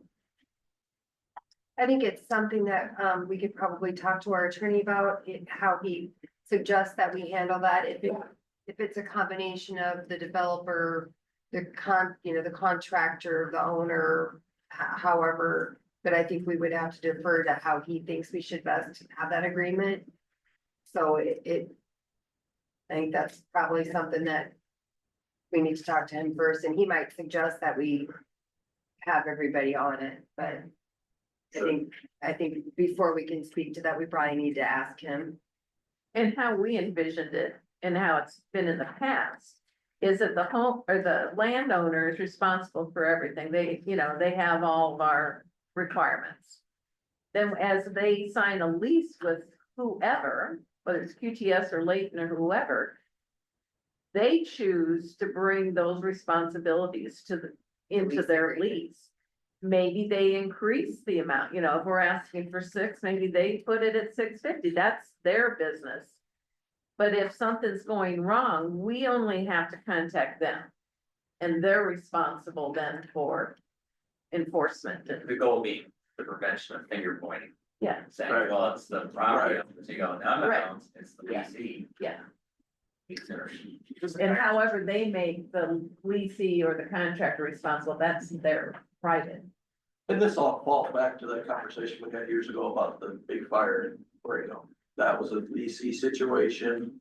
City couldn't get on the site because the leaser wouldn't let them on the site, and this is the same situation that we're about to enter into. So that's why I'm cautioning council on who you're trying to deal with.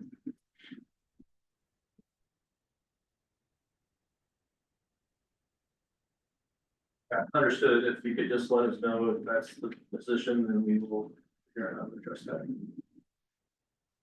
So Marion, you want to adjust the bullet point of having, lawyer review one signatory to responsible, but both the lease and lease. Or maybe it's a question of we don't, how deep does it have to be? What is the best format for us to move forward and use his?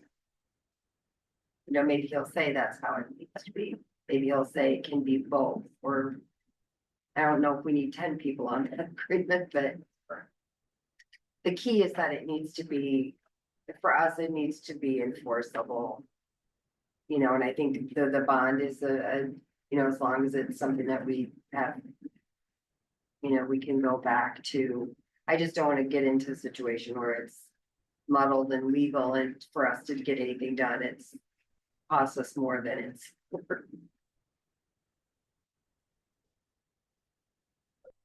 right, I'd like to make one more request, and that we consider an expedient review of the proposal to pave 76. Just due to the safety and the dust and the potholes and literally driving down that road. I'm not sure if you guys have done it yet, but it's not a situation where I think we should keep continuing to increase the number of people that are using that road without it being improved. 76 there, and then our portion, that's where we were talking about, silver, is giving that. Awesome. So I guess what are you asking? Are you saying that you're gonna go ahead with the paving on the Cedar Rapids end, and you wanna know? We would like to continue on past the Cedar Rapids end as quickly as physically possible. What's your current timeline on that? You're working on it now?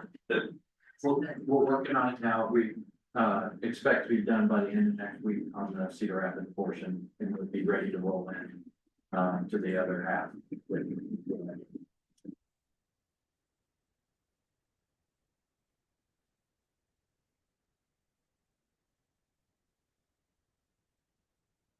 I don't The know end if of those, next week's date. do those two things have to be necessarily tied together? We do have a That's 23rd. Maybe? Is that what your question is? No, he's talking the street paving, Correct, overlay, or yes. So you expect to be done with Cedar Rapids area by May 23rd? By the end of next week. Correct. Next week. Yeah. And so then we have a special already scheduled for that Tuesday after Memorial Day. That's Memorial Weekend. 27. Yeah. So we could potentially put this on our special council meeting agenda on the 27th and have an answer for you at that point. There's no option to approve it now? I guess that's what he's saying they're gonna be there and paving, he just would like them to finish the paving on our. But they're not gonna be to our area till the No, so So that let week. me clarify on. We will be done with the Cedar Rapids portion, but the prep portion is done this week, where next week we could be rolling down, taking out soft spots, getting it ready for the asphalt paving to come down. So it would delay us if we didn't have approval today. Is that an at-risk situation, Chris? Any thoughts on that? Are we against the paving that 76? There's Without any agreements in no place? agreements, there's no commitment, so if we have risk. If they, I mean, part of me would like to sit there and not tie together, if they wanna pay 76. They can, they have no approval to make the laydown area. Correct. Like, Yeah. And you have county approval? Because half of ours is county. Yeah, so the county has approved, county and Cedar Rapids have approved that portion of it. So the county is aware, they've got our mixed design and everything. So they've approved that. To Lefferville Road. Yeah, well, they reviewed it technically for the portion of Cedar Rapids and Lynn County. And knowing that we were gonna do the same for the other half. Cause they have technically own half, Yes, yes. yeah, so it gets, I don't have a problem with that. Do we have any standards or specs that we? Well, they're gonna pave it to Lynn County standards, so that should be sufficient, don't you think, Shane? They, as part of their site, it's metal package, they had 8-inch asphalt, 24-foot wide, and they provided the asphalt max. It was all part of the package that they had submitted to the city of Fairfax. As well as striping. Yes, striping as well. And that would be just to Lefferville, that doesn't address the additional area, that would be separate. Yeah, this is just. We're 76, then. Sure, yes. Okay. If this goes through, do you continue on to Williams? Or is it? That's what I was is saying. that left asphalt? Is it Williams? Yeah. Sure. Yeah. That's that. The gravel section of that goes around to Williams 151 area. And that portion was the chip and seal, I believe. Yes. That, was part of the development agreement of like, we would go and chip and seal that. So that's separate. That's separate down. Yeah, yeah. All the way to the highway. I mean, they're gonna put down 8 inches of asphalt, 2 lanes, then it's there until we decide we wanna tear it out and put concrete in. So We don't have any risk really in that. that's what I'm saying. What company is requesting this? Requesting what? Our subcontractor, LL Pelling. No, what company, I mean, that's the contractor you're hiring. What company is requesting that we give you permission to asphalt? Is it QTS? Is it Layton? Who is it? Is it Iowa Land? Who's paying the bill for the paving? Who's paying the bill? QTS is paying, thank you. QTS I is think paying, that's what she's trying to get Yes. at. Who's paying the bill? yes.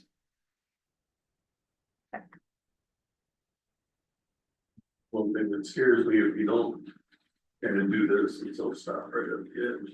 Then the rest will be gravel and then there'll be a mess. Yeah, it'll be great, pretty quick. So do we need to do A motion, yes, a please. motion? Is that your motion? Yeah, I don't know how you wanna word that. allow QTS to use LL Pelham as a subcontractor to pay. Well, they can use whoever they want. Yeah. What No, I they have have- to use LL Pelham. What I have written is, it'll then make, oh yeah, she don't work for that anymore. To approve QTS, asphalting 76th Avenue, 2 lanes to Lefferts Road at their own risk. Yeah. Wonderful. Sounds good. Pave away. That's a motion by Marianne. We need a second. Second. All in favor? Aye. All, so you have approval to continue all the way to Lefferts Road with the And then asphalt. do we wanna add at our special to where you guys are working with Chris and all the things we've talked about? We can add that in at the special and to help Yes, that in would be. good faith, we try to move it along, come with an agreement. May 27th. Yeah. Would that be enough time to prepare your oversight from legal? We'll try. Okay, I just want to clarify. We can try. Yeah, it's not your fault that we Yes, kind of until had now. to change. Well, Or no until. and, your response on the site comments, if they're timely, that will help. That's.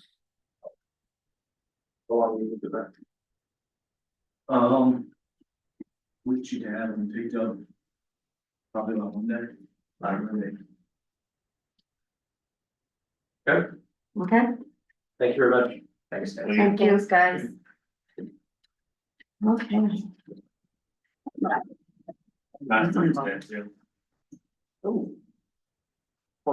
All right. We are now moving on to item number 22. Consider resolution to approve parcel A plat of survey number 2842. Heartland Heights Pond. Change. So this is the, plat survey for the Heartland Heights Pond. My understanding they're mostly done with their punch list items, that's separate, but, they're far enough along that, bring this to council for consideration, so this would establish, a lot for the pond and the adjacent area. City staff might go review that in the last fall.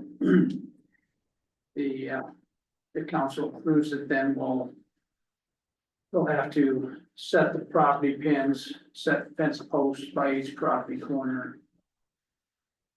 Then hopefully, my understanding is they're working on getting everything backfilled along the trail, getting seeding in, and if the seeding comes up and is covering the area of the site. Hopefully next month we can have the city accepting the pond on the agenda.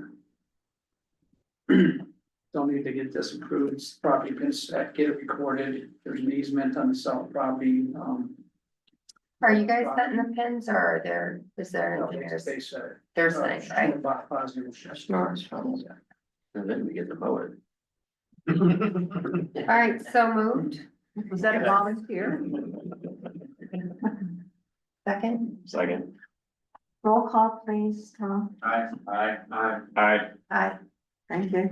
Shane, can I ask you to go back to the podium since you're gonna be talking for a while again? Sure, I suppose. I know it's getting late. Item 23 is a consider resolution to approve purchase agreement for the Nimitz property. Temporary construction easement. Yeah, so this is, I referred to it earlier, this is the revised temporary construction easement. For the NIPS property in southwest corner of Stallman and Western Terry Road. So this would, I think, basically vacate or terminate the previous resolution approving the purchase order of right of way and the temporary construction easement and replace it with just the acquisition of the temporary construction easement.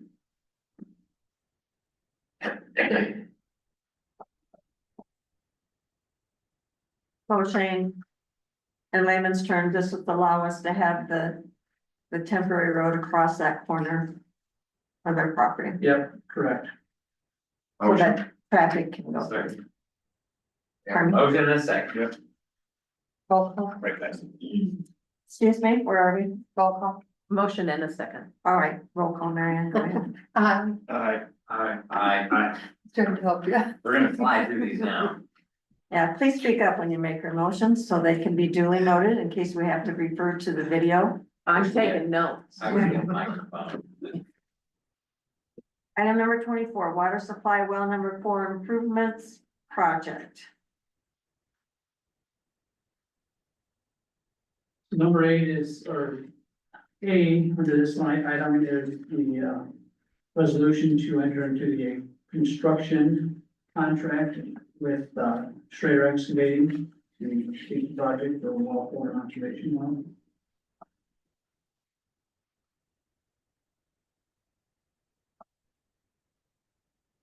Peterbilt motion.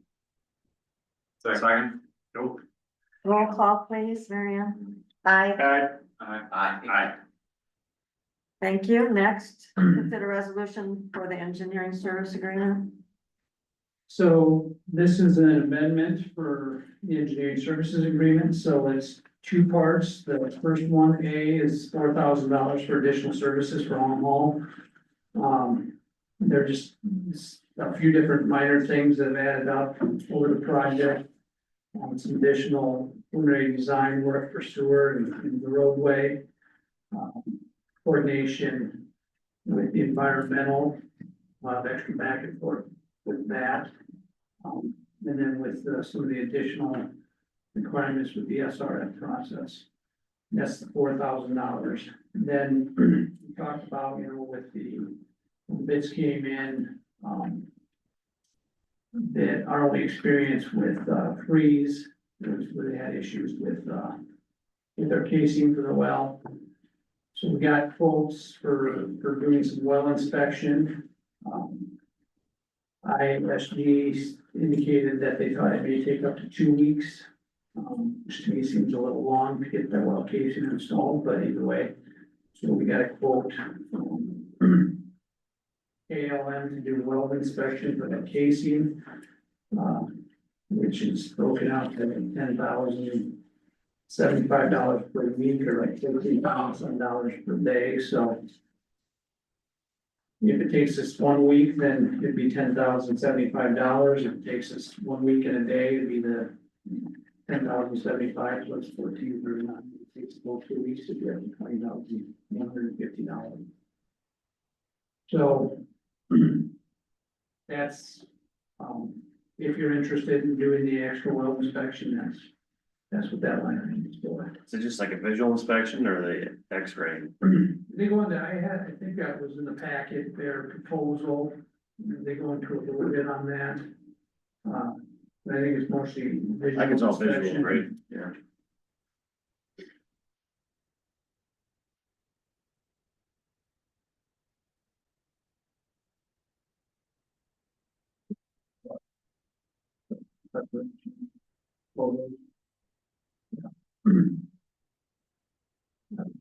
Anticipated visual inspection. Yeah. What's your thoughts? Necessary? I don't know what's necessary, and there's a level of comfort there. It's, yeah, I mean, it's hard to say it's necessary. I mean, the overall project budget, I think it's a budget project, bids came in good. You wanna spend that money on it? If we don't have that visual inspection and something fails down the road, do we have any recourse? Only that tight window of 2 years or something. How long? That's not gonna feel like. What are they inspecting? What are the visual? Probably you want. They're looking for undercut and scat. When scatters. staff discussed it, we thought it was a pretty good insurance.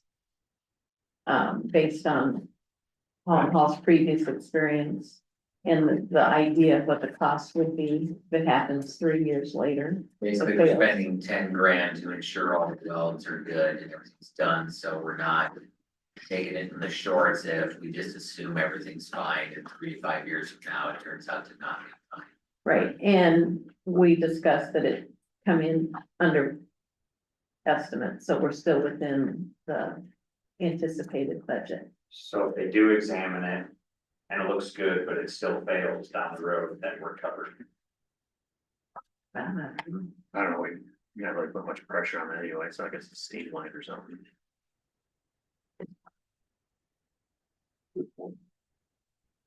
I don't think their inspection comes with a insurance. Yeah.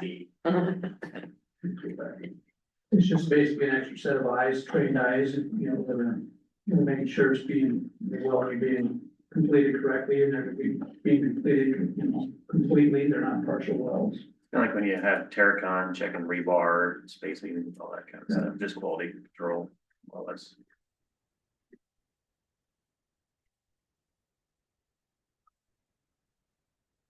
Like, I'm fine with that. It's a little like my bad. dad said, I've cut it twice and it's still too short, so. It's still there, but I'm not. So, For both. so we're on item B still, the resolution for the engineering service agreement amendments. Motion for the amendment. Second. Roll call please, Ryan. Aye. Aye. Thank you. And Shane, you've got some miscellaneous things. Yes, the council approved the agreement, so we're waiting then, we'll get the contracts, signed contracts back to Schrader. We're waiting on submittals to get those reviewed, we anticipate having a pre-construction meeting here in the next, hopefully the next couple of weeks. In construction started here beginning of June. Kind of the approximate timeline we're looking on. One other thing that has come up, there's been some inquiry about impact to existing wells in the area. So LRE, who's doing the monitoring, so once the well is in, we have the observation well, because, you know, we're looking at future well expansions in that after property. So we'll do well pumping once well number 4 is in. And observe the impact to the observation well. So during that time frame, you know, if the city chooses, we could do some monitoring of 1, 2, maybe 3 area wells, existing wells, to see what kind of impact we have on those. You mean like local landowners? Yes, local well, yeah, that are in the area. Right now, they're still pulling together some information on which wells may make sense to do that. So that's something that, we talked to staff a little bit, we're still waiting on some information. If that's something that, you know, staff wants, you know, would recommend that we move forward with. Hopefully we can have information by that meeting in a couple of weeks. How does that work? Because if we're affecting other wells, what do we do? I didn't know that was a thing. Yeah, that's just it is, you know, depending on where the well's at, do we extend water to them, so they can hook up to city water. So, the wells that need to be dropped. I was gonna say, I thought we were going deep enough that that wasn't going to be an issue. We weren't gonna affect other people's. This is something I'm just hearing now. They're just checking to make sure that that's what's actually gonna happen. I'm So they're guessing proposing just, their wells are as deep as this Solarian one's gonna be, right? no, all the other ones are much shallower. Yeah. One of them was in like 119 feet, you know, we're in 530 or so, 540. In that ballpark, so all their one part of the hearings was somebody questions is gonna bother my well. And nobody's gonna know until you actually get some data, so they're just suggesting. Finding a couple close ones and putting some monitors in there to see what it is before and during our pumping thing and see if they actually do anything or not. And we discussed the benefit of maybe monitoring them before. So if we know if there truly is a change, you know, sometimes they might claim that it's, you know, terrible and it was just that way before, you know what I mean? Sometimes that data might be valuable to. So how many wells are close enough that you think this is gonna have an impact? We talk about it, where I don't think you monitor every well. No. we were talking about 3 or 4 that are close by, call them that good as far as monitoring. Yeah, I think it depends on age of the well, you know, depth of the well. Why are we just hearing about this now? But that would be wherever you go. Where, Right. with the wells. I think during the planning process, that was, you know, it was discussed as possibilities. But then during that environmental process, the question came up when we raised from It's just, you know. Well, you know, somebody, my understanding is that a couple of people that have inquired about the impact of wells. To the DNR thing. Thanks. Yeah, Southview, those ones, those houses. Yeah, there's a bunch of stuff, yeah. Was that little Yeah, development recent behind the great resident house? inquiry kind of triggered it again.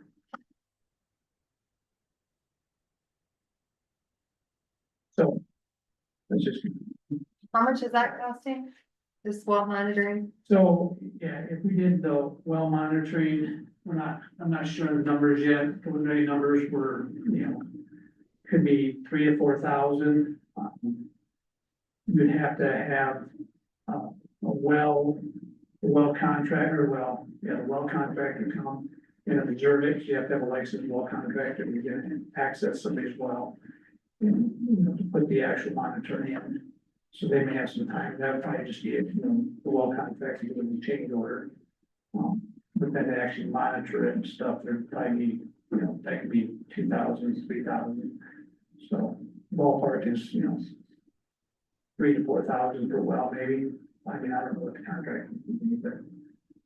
So we do, you know, 2 or 3 wells, it could be anywhere from, you know, 8,000 or 9,000 up to 13,000 or 14,000, somewhere in there.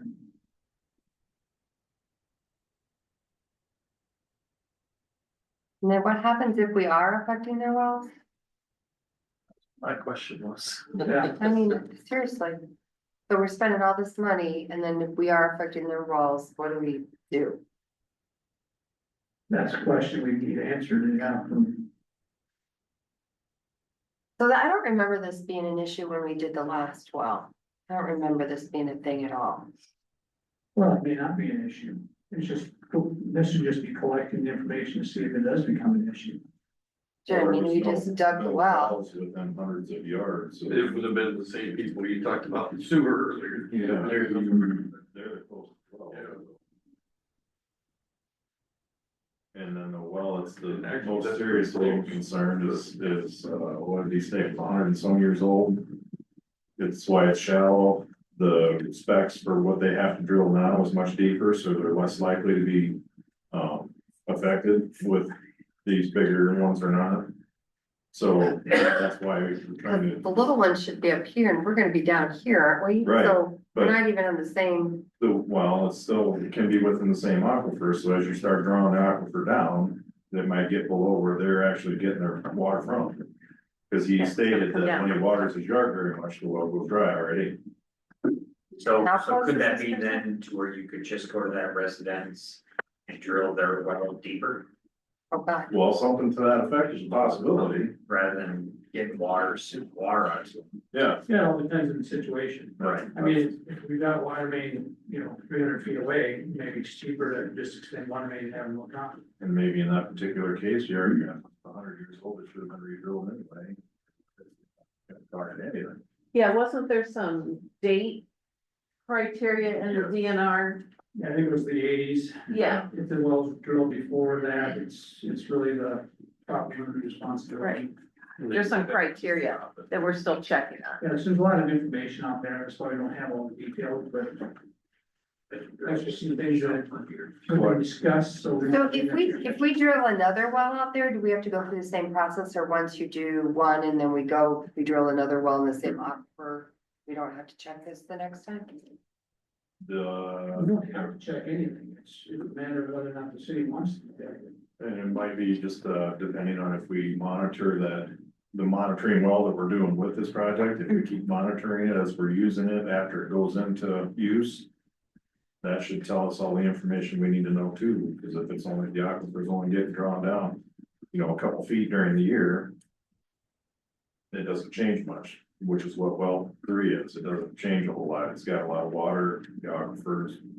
It's in a good place, it doesn't change much, it recovers in the winter time. And we've only lost a few feet in 25 years, so. Hopefully that's the plan, is we can still monitor it after the fact, if we need to. For that purpose, but initially, we gotta get the data before we start, to know where everything's at before you start pumping to find out what it actually does, if it does anything. And then go from there. there may not be an issue other than just having to go through the motions to cover ourselves. I know, I'm just disappointed that this wasn't part of the whole. Like, why are we just doing this now? Why isn't it part of the whole project? You know, why wasn't it included? That sounds like it's something you gotta do. Anything else, Jane? On that topic? It's just all and All right. Move on to item number 25. Susan? Yeah, just setting that public hearing date. Yes. All we're doing here is setting a public hearing date Next regular? for the, pardon me? Yeah, next regular. So motion. Second. Roll call, please, Marion. Aye. Aye. Thank you. Number 26, discussion concerning property tax bill. Cynthia shared some information in the packet.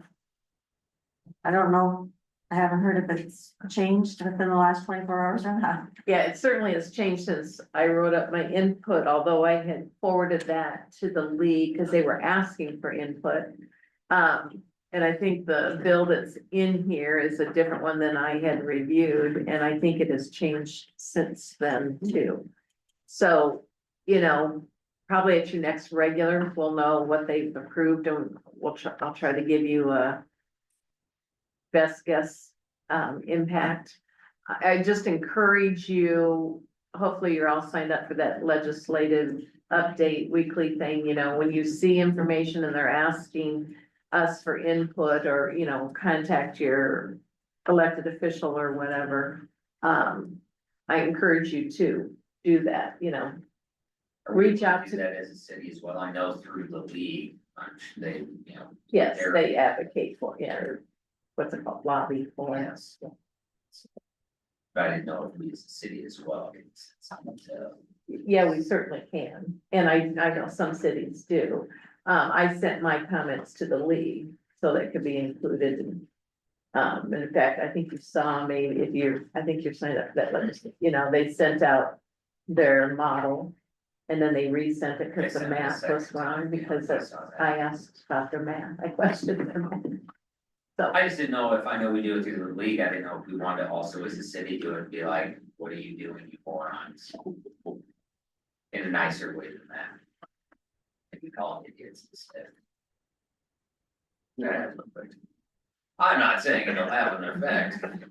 well, and you know, even if they are making some changes, I hope that you saw in my analysis of that first draft. We're in a really lucky position, because we do have some growth, even if they're going to restrict it. And we're not already using all of our levies. You know, so we've got some space there that we can try to fill into the area that we need to be. And if they're going to throw the rollback out, or at least initially, I think a big chunk is coming in, and then they're now proposing to phase it in. So our taxable valuation is gonna go up. Certainly some. Based just on that, you know, they've got some exemptions now that they've played around with and have changed. You know, so it may be that we're not at the 810, even with all of the other levies available, because our taxable valuation is so much bigger. You know, there'll have to be kind of some sort of I don't know how we'll come up with it, but some sort of comparison of, you know, what would the 810 have been like? You know, and try to be kind of in that same dollar value. Are you following me? But you might only be at 5, you know, instead of 810, because of the valuation rollback change, but. And maybe I'm misreading, because I know it's a lot of numbers, but won't the property tax bill for residents go up with this, or am I misreading this? Well, it's, you know, it certainly their 100% assessed valuation is gonna go into taxable now. But then they've got the exemption, is it now 150,000, I think, you know, exemption. So does that mean that there's some older homes that would almost have no taxable valuation left, you know? But would a, $500,000 home still have quite a bit, in addition of what they would have with the rollback, a bigger amount left. And then, okay, so then you've got that, so then that's sitting out there as a potential increase. But now what are they going to do to restrict based on CPI or, our growth, of what we could do for a levy? Cause I'm trying to think of like residents like, Harlan Heights, for example. How I think they're gonna be at a disadvantage. Right, because the rollback for them now is probably bigger than that 150 exemption. So, yeah, they're going to have more, I would think, a bigger percentage of their property value as taxable. Yeah. But it seems to be a moving target. They keep changing it and no guarantee that anything will be approved. They're already in overtime on this session. They should be done by now. And here's a thought, I have to teach clerk's budget June 12th. Now, how am I gonna do that? I don't know what in the world they're doing. Yeah. Yeah. Just teach it 5 different ways. For each iteration. Oh, period answer. To be continued. Any other questions for Cynthia on this before we move on? At least their per diems out, so at least they should move along a little quicker. Right, you would think, yeah. Okay, let's move on to number 27. The next 3 are fire related things. Do we have one person who's gonna be talking about that? I can go to the podium. I'm looking at Brian or Lynn. The first one is a resolution to approve a revised 28E with the city of Hazleton to sell a fire truck.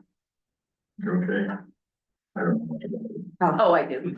So the city of Hazleton, is gonna buy our old truck once we get the new one and 60,000. And they had sent us an agreement, which you approved last meeting.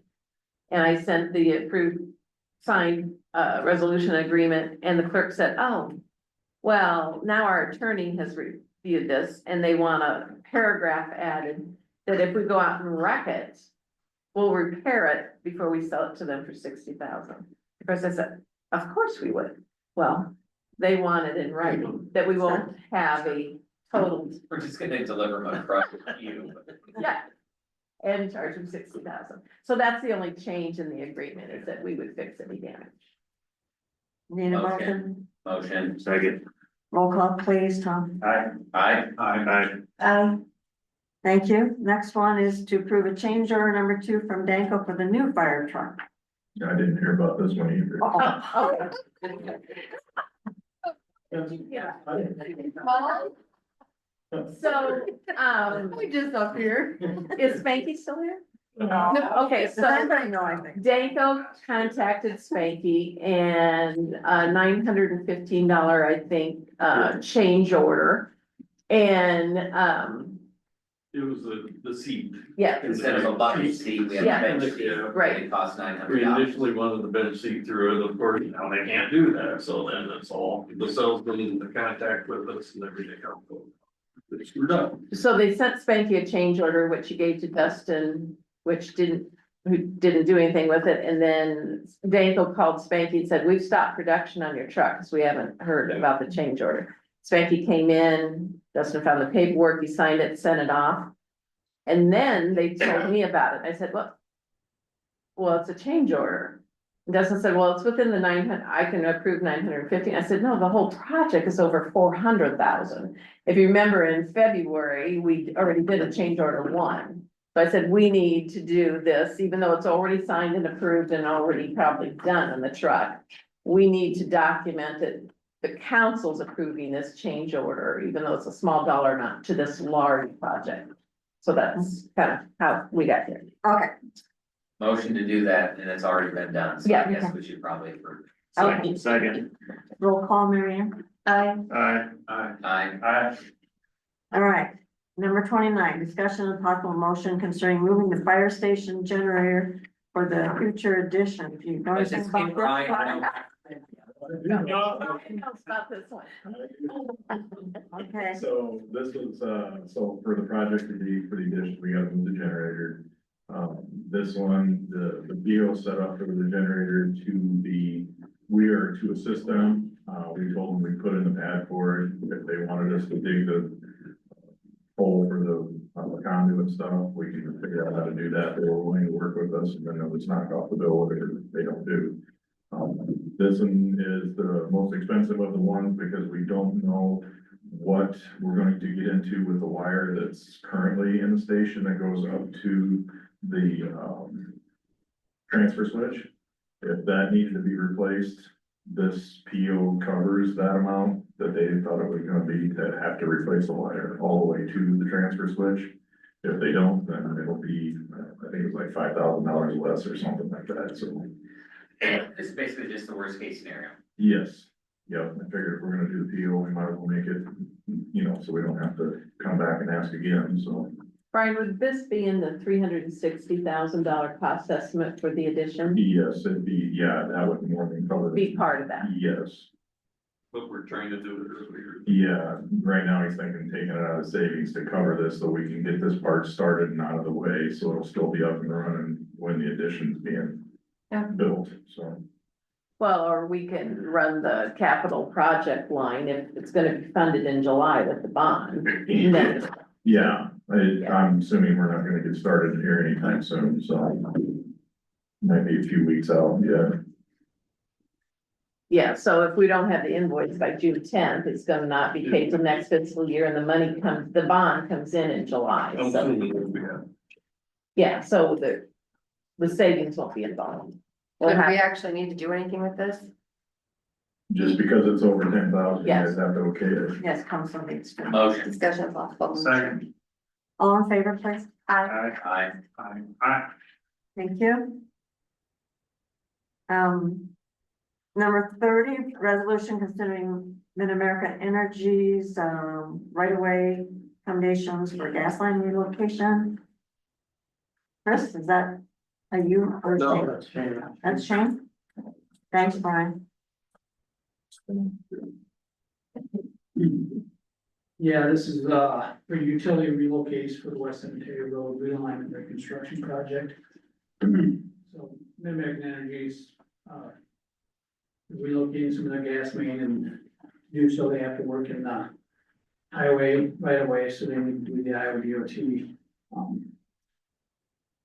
utility accommodations permit, which I think Fairfax needs to sign off on, so. Motion. Second. Roll call, please, Marion. Aye. Aye. Thank you. Item number 31, discussion of possible motion concerning utility locating equipment. Big write-up on that one, though, for discussion, so we didn't have to spend so much time. I don't know if there's any questions or if you want me to hit the highlights again. The one you replacing this with, is it similar to what you got? It's similar, it's very much upgraded as far as the internal guts go. Okay.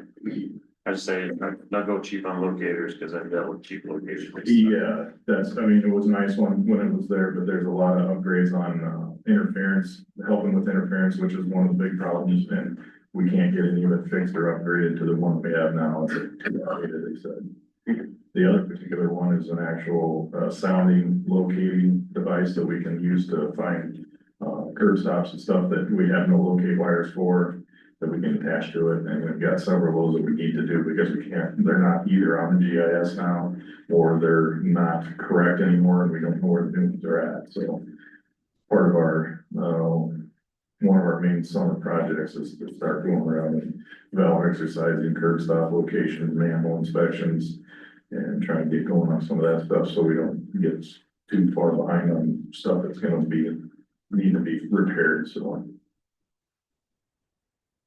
I had it on the wish list, but we had some money left that we can do on this one, so I was hoping to go for it. Council, Motion. Preference, bro. You need to move on. Second. all in favor, please? Aye. Thank you. Number 32, discussion on possible motion for additional work needed for well number 3 rehab project. Brian. So they come pull the well, And, there was no significant major issues with what was there, other than the screen on the pump was completely plugged, or almost completely plugged.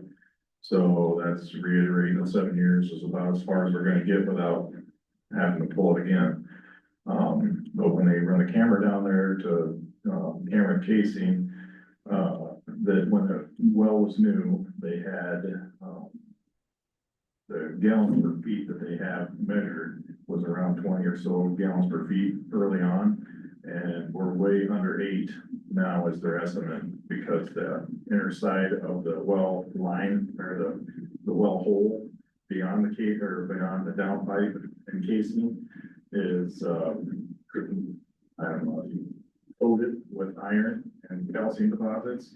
And so they're recommending that we do a nitrogen blast, basically pressure washing it, to get all the debris out the sides, so that the well will produce better again for another, whatever it is, or 25 years now. So hopefully you get another 25 years out of it. You'll find out every 7 years when you do it to find out what the difference is. But after they do that, there's, I think it was 32 feet. So the well was drilled to 540, the camera got to 508. And that's where it had sedimented in. So there's 32 feet of sediment at the bottom of the well right now that's virtually unusable. So once they do this, then they're gonna clean the whole thing out, and that's part of the whole project, is to do that, complete it, be able to put, so the extra, what was it, 30,000 or something, I think was to do all of that, to shock it, clean it, get out the debris, and then finish the original project, is put it back together with the top. This is a good one. Yeah, this is a good well. Although the other ones we won't have, as long as there ain't something with them, we shouldn't have to do anything with them for a while. And we're hoping clearing out the sediment and blasting it will get it back closer to the 20, or we're just looking to get it above at least the double digits. No, they thought that they'd get it back to close to the original, so he told me. When they blasted.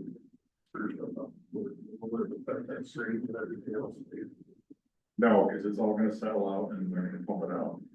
So all of it, and once they shock it, all the stuff will settle down at the bottom, and then they're gonna evacuate it somehow, which would be some kind of cool process we get to watch, but. Get it out. Like open those old dams. Yeah. So, yeah, same thing, there's money there, just because it's so much, I get to come down here. Council, So moved. Second. all in favor, please. Aye. Thank you so much. Thank you.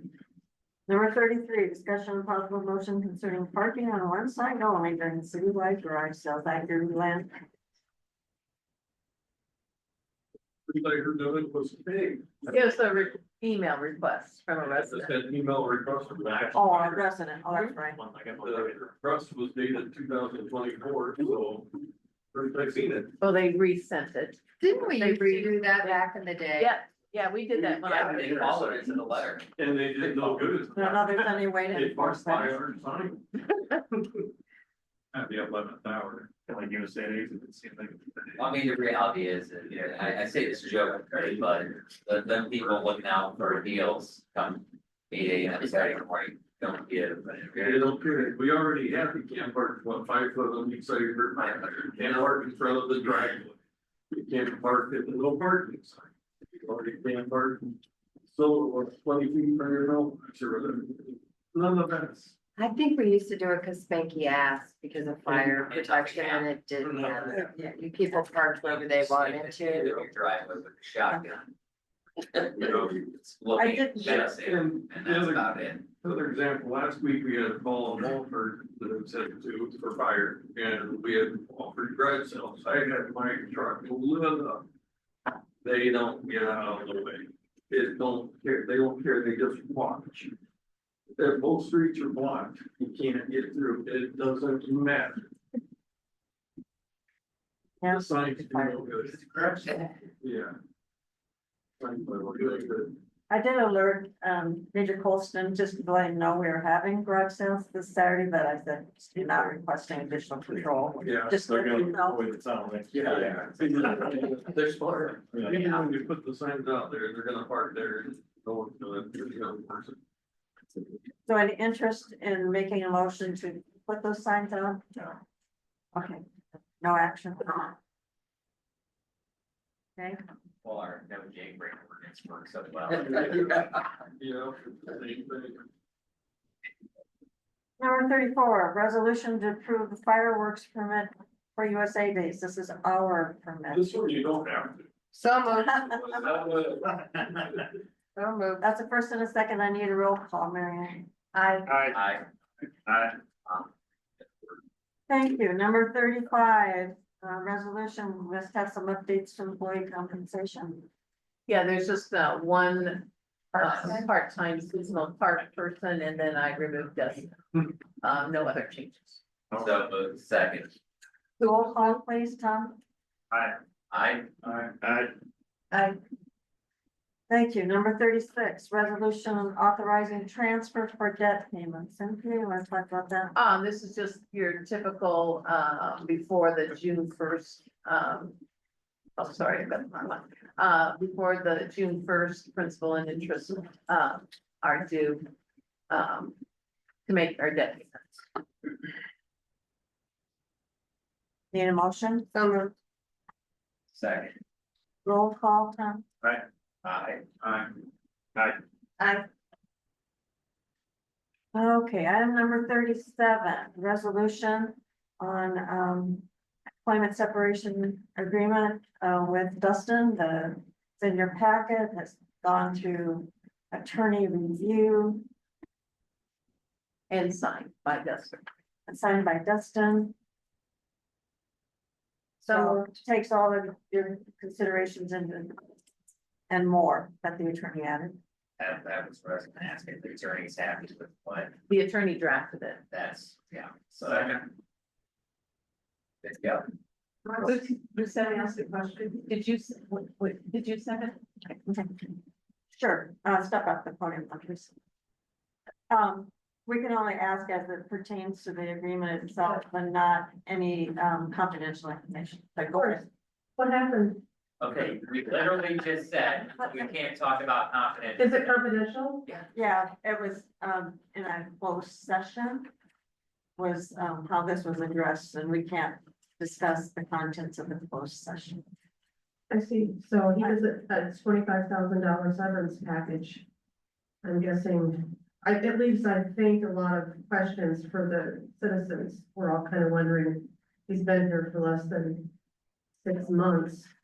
And now he's resigning and getting a $25,000 severance package. Is there someone else in mind for his job? Do you guys have somebody in mind for his job? And what qualifications would it be for that position? What do they have to have for schooling? That's the next item on our agenda is Okay. discussion how we move forward. Pardon? Yeah. Not a farm anymore, remember, we can't have bees or chickens or horses or anything like that. Okay, so you're not going to answer anything about why he. We resigned? cannot, we cannot. That's actually part of the employment separation agreement itself, and the discussions were at his request held in a closed session, so. Okay, was he bullied? It sounds like he might have been bullied. So again, We can't respond to him. Okay, so there is no answer, so I'm taking that as a yes, maybe? No, we you just can have to take keep it any way you everything. want, we're not answering anything That that's I will. confidential. That I will. I think he just was Kansas. So we have a motion and a second, so I need a roll call, please. I, Thank you. All right, now we can discuss how we would like to move forward.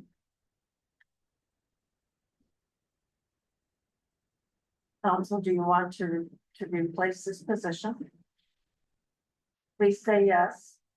We are not in a position to have a mayor do it all. We I are think way yes, past yes, that. but I think we need to have some more discussion on what we're gonna do. Great. How we're going to. Well, again, yeah, a lot of the, position requirements, descriptions, I think are accurate or what we wanted or accurate, it's just finding, the next individual that needs to fill those requirements. The job description's in your packet. Did you have a chance to review that and see if that's still? That just jumped in there, just since I printed this out. Yeah, I'm sorry, it got added. So I'm Is very there- familiar with it because. I feel like we need to make some changes to tweak that a little bit, because I think our expectations were different than what was going on. Possibly. Yes. I agree. I was looking at some things that the Iowa code, how they define the responsibilities of a city manager versus a city administrator. And there may have been,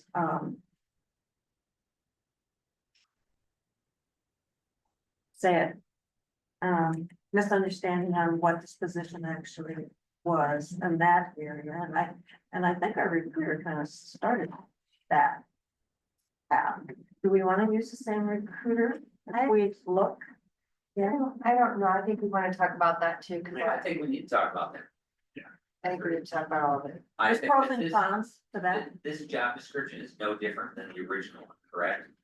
That's what I they, was gonna say all the this- applicants were provided. Yeah, that's what I was gonna say, the description in here, from my knowledge, when I glanced through it, I didn't see anything different than what was originally given to all the applicants.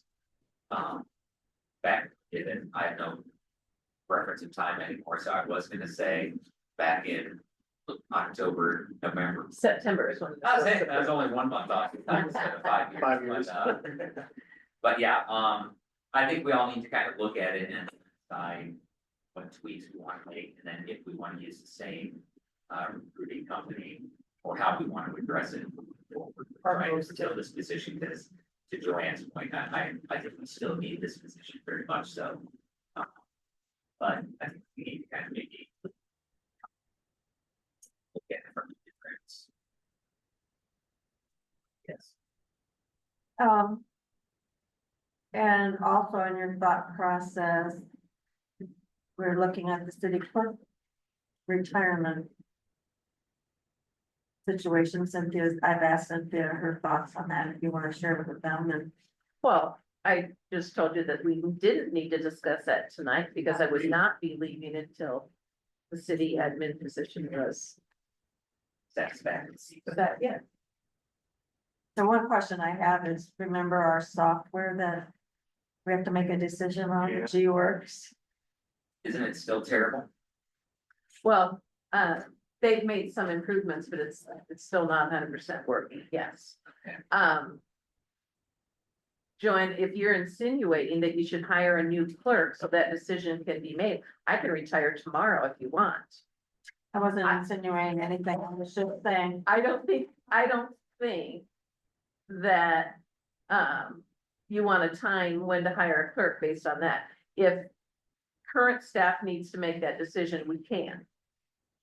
It's just that we were delaying in hopes that everything would work out, right, but it hasn't, so we've got a new game plan. okay. Can we put this on the next special meeting? I mean, obviously, we're talking to. Throw some ideas out there, we have that in a couple of weeks, I don't want to get too long for a meeting, but you say it's special, it's not loaded up, is it? The next. What else? QTF, PTS, And the bonding. it's bonding. the bonding will take 5 minutes. Just to give you some staff input, staff that's here, correct me if I'm wrong. I think we're pretty comfortable, and I would want staff to review it again, of the job tasks, the actual job description. After going through it, we're all wiser. And I'm not sure that a degree in public administration is required. Maybe it's comparable work experience and skills. Not part of the job description. No, No, Right here, education, bachelor's degree in public administration or closely related I would field agree is with that. required. I would Okay. say if they have work experience, that probably outweighs. Yeah. Somebody with. Outweighs attendance certificate. So anyway, as you're looking at this, don't only look at the task part, Right. the qualifications, I think, you know, do you want to require the administrator to live in town? You know, all those kind of other kind of peripheral things. Think about, and then, so we can discuss.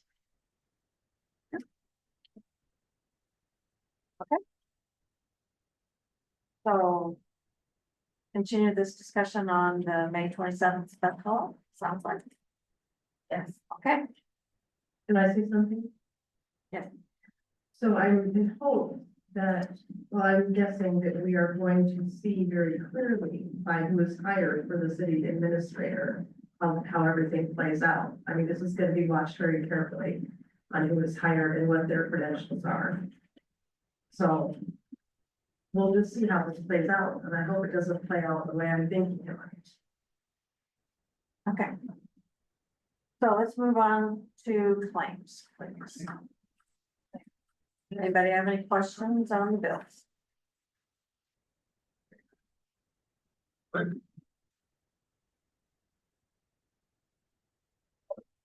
I didn't see none. No comments? Need a motion to approve them, Motion, second. all in favor? Aye. Aye. Okay. Number 40, discussion for opportunity for citizens not on the agenda.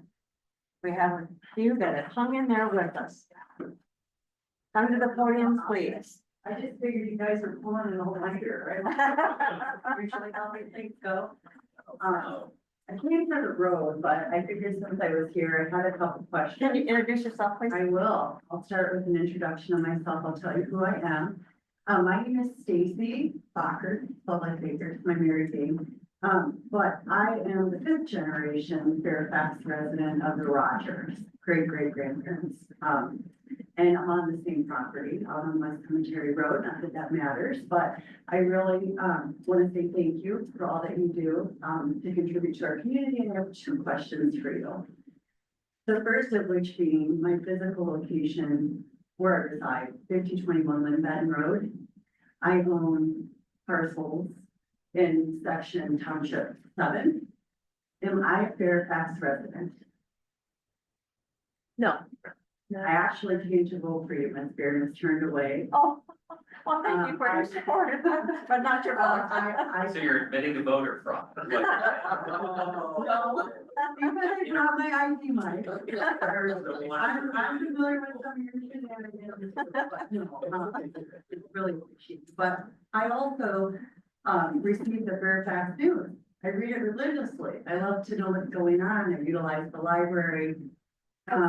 What else? Oh, I donated to the Fairfax Fire Department last month. Came out to help me burn some CRP. I was glad to have them.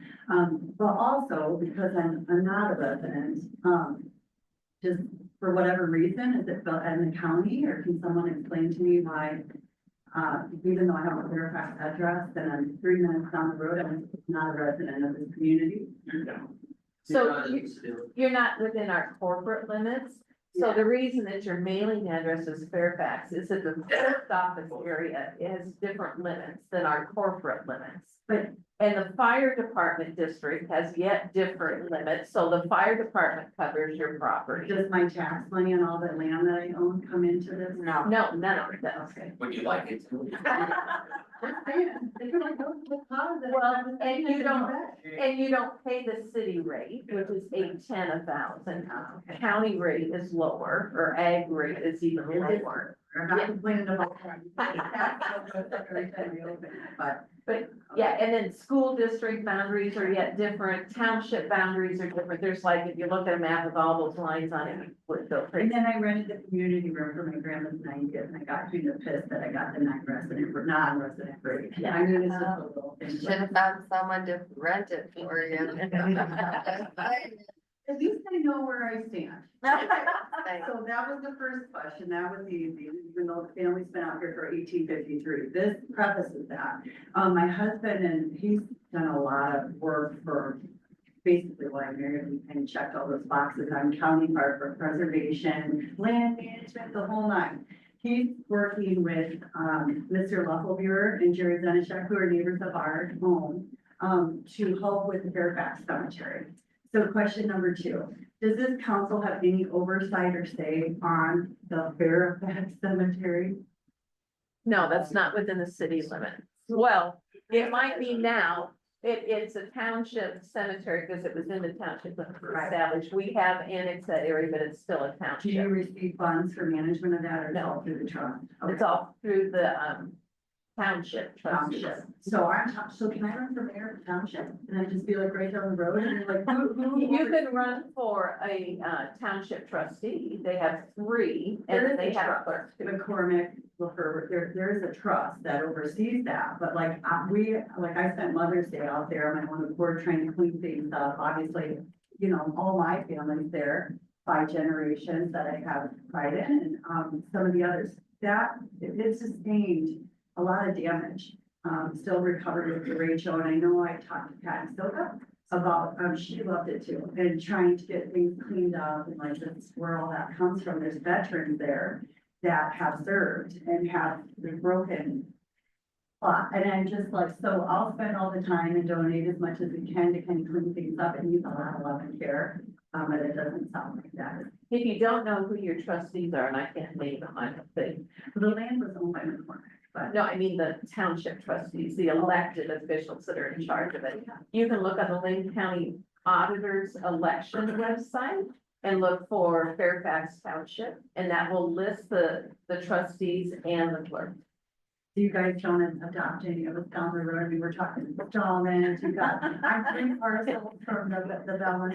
We'd have to annex, yeah. No, you have to annex it. Yeah. As long as you don't run a wall drive. I don't know. That's a. Right. I don't know. I appreciate. How do you feel about 7? I just have one question. When we do the agenda here, how is it just suggested the order that they're in, or you can bounce around and pick up and move things around at will at the meeting? Well, the agenda preparation is, it starts off with just a lot of items, and then we try to organize them, so like things are together, or if there's public hearings, we try to put those together. Anything where there might be public comment, we try to put that towards the top of the agenda. So that the public doesn't have to sit through the whole meeting unless they want to. It never comes out perfectly though, however, so. Well, what I'm we do have asking is if it's in order, you know, let's say you wanted to discuss number 21, and then you decided to move it to number 10 instead, you can do that anytime during the meeting. You know, It's our option, but we have to have a reason for it, yes. okay, because I was here, I wanted to be here for Shane's, presentation concerning, you know, the property that surrounds us, and I was pretty confident I didn't have to be here super early with the fireworks situation going on, and I would not have had to then, but you moved all of those, that discussion ahead. The fireworks one we did, because we had a company that we knew was gonna be late. Well, I'll be anxious, I'm hoping that your cameras are working tonight, we have audio, so I can at least watch it. I'm grateful that you got those in, by the way, Joanne, appreciate that. All right, thank you. Okay. Mayor's comment. Lynn, you want to just quick give an update on the UP crossing that you just found out about? So, We both found out today. About a half hour before, the meeting started, I got a phone call from Advanced Traffic. And the person that works for Advanced Traffic is working for the UP, of course, and he's just getting the real quick notices of what's going on. So tomorrow morning, they're gonna shut the track down for up to 4 days, crossing for Vanderbilt Street. As they're doing maintenance on the roads. They're replacing railroad ties from here to. Oh, I saw that. There's a lot. Yeah, there's a lot. When they went last weekend, they went out to Story City, Iowa, And it looked like they've been working the whole distance, so they're just working their way back. They're just trying to get through our section and they'll open it up.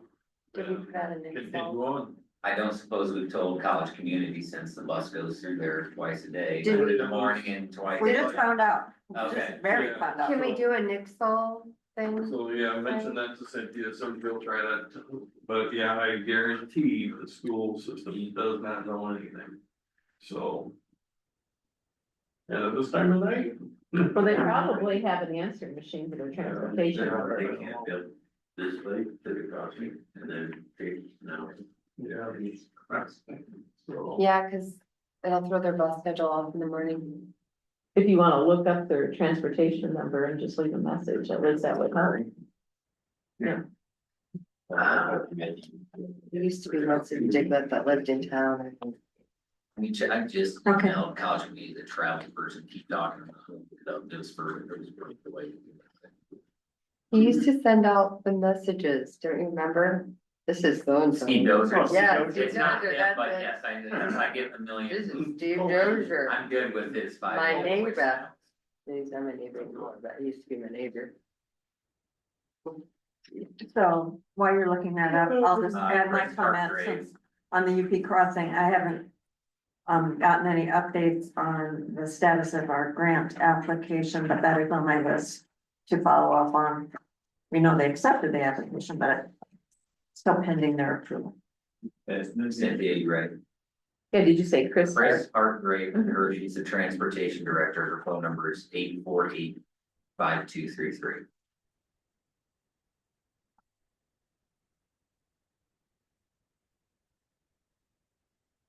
That's all I had. Cynthia, anything else? Hang on, sorry, I was writing that down. What did you talk about? Oh, just the UP crossing, Oh, okay, the grant, safety grant. the grant that Okay. that's on my list that I haven't got to yet is a check. I knew I heard it, I just didn't write it down. Yeah, we know they've accepted the application, but I haven't heard anything. 19. So, just letting you know, if you experience it, or if you have residents mention it. A week ago Monday, the credit card company just did a switch in their programming. And, we're still trying to work through it and get them to, put some customization on our pages. We hope to have it improved by Friday, but we are working through that. You know, the next steps that the email from the attorney about the parking lot purchase that needed to happen. So are you planning on having them start to update the abstract based on the attorney's steps to do? So that could be another thing, yeah, so the attorney has looked at the purchase agreement with the bank. Everything's fine, it was how it had been presented to them, so they don't have any additional comments. The bank has signed, so the next step would be for the bank to start updating their abstract, except the library board has not approved the purchase yet, correct, Kathy? So really, I don't think we can do anything until they do that. Well, if we wait till June, we're not closing this fiscal year. I mean, we could tell the bank to go ahead and start updating the abstract. Do we have to have it closed in this fiscal? Well, one, I want it closed in June so that Lynn County doesn't charge another year of taxes. If we close in July, they charge us another year of Oh, yeah. taxes. Okay. When we closed on this, it was like June 29th, but the attorney didn't record it till like July 2nd. And Lynn County tried, it was quite a fight. I had to get the attorney involved to get him to waive those taxes, and that's when we actually owned it in June. If we wait to July, they're not gonna waive that other year of taxes. So. And it's in this budget. I mean, we can amend the next budget. That's not a terrible thing, but. Do the taxes still reflect a building or no building? No building. Well, there's still some taxes. That's what I mean, sometimes that doesn't always get removed when something happens. Yeah, okay, yeah. Well, but because it's going to a city entity, they would get removed. Yeah, Because we we look don't at pay it on the tax. assessor side, it shows an empty lot. Okay. So I will contact the bank and tell them to start the abstract updating, and then Kathy will need to get it on the library boards. agenda. Pardon me? It was. Did they not approve it because they don't wanna pay for it? Well, they don't, it's not, they don't wanna pay for it, it's that if you're not gonna support the addition, the foundation goes away, and why would we spend $150,000 on something we wouldn't need? So it was on their agenda and they didn't approve it? They didn't, they made no motion. Yeah, No more, so they no talked action. about, it was a thing on the minutes, that's why I'm asking. Okay, so it needs to go back on the next agenda. Right, yeah. All right, so hopefully tonight they got more information that they can feel comfortable with that, but, okay. Okay, That's all I had. okay, thank you. Anybody want to make a motion? to I won't be here adjourn? in June, by the way. Okay, what? You? Right, The Nationals for soccer. right, I'm gonna go undefeated after next week, we're gonna take. Coach of the year. That's right. Yeah, I keep score, so. Give us a little whistle. It's not Do we great. have a motion to adjourn, please? So moved. Second. Second. All in favor, please? Aye. Thank you. Yeah. All right.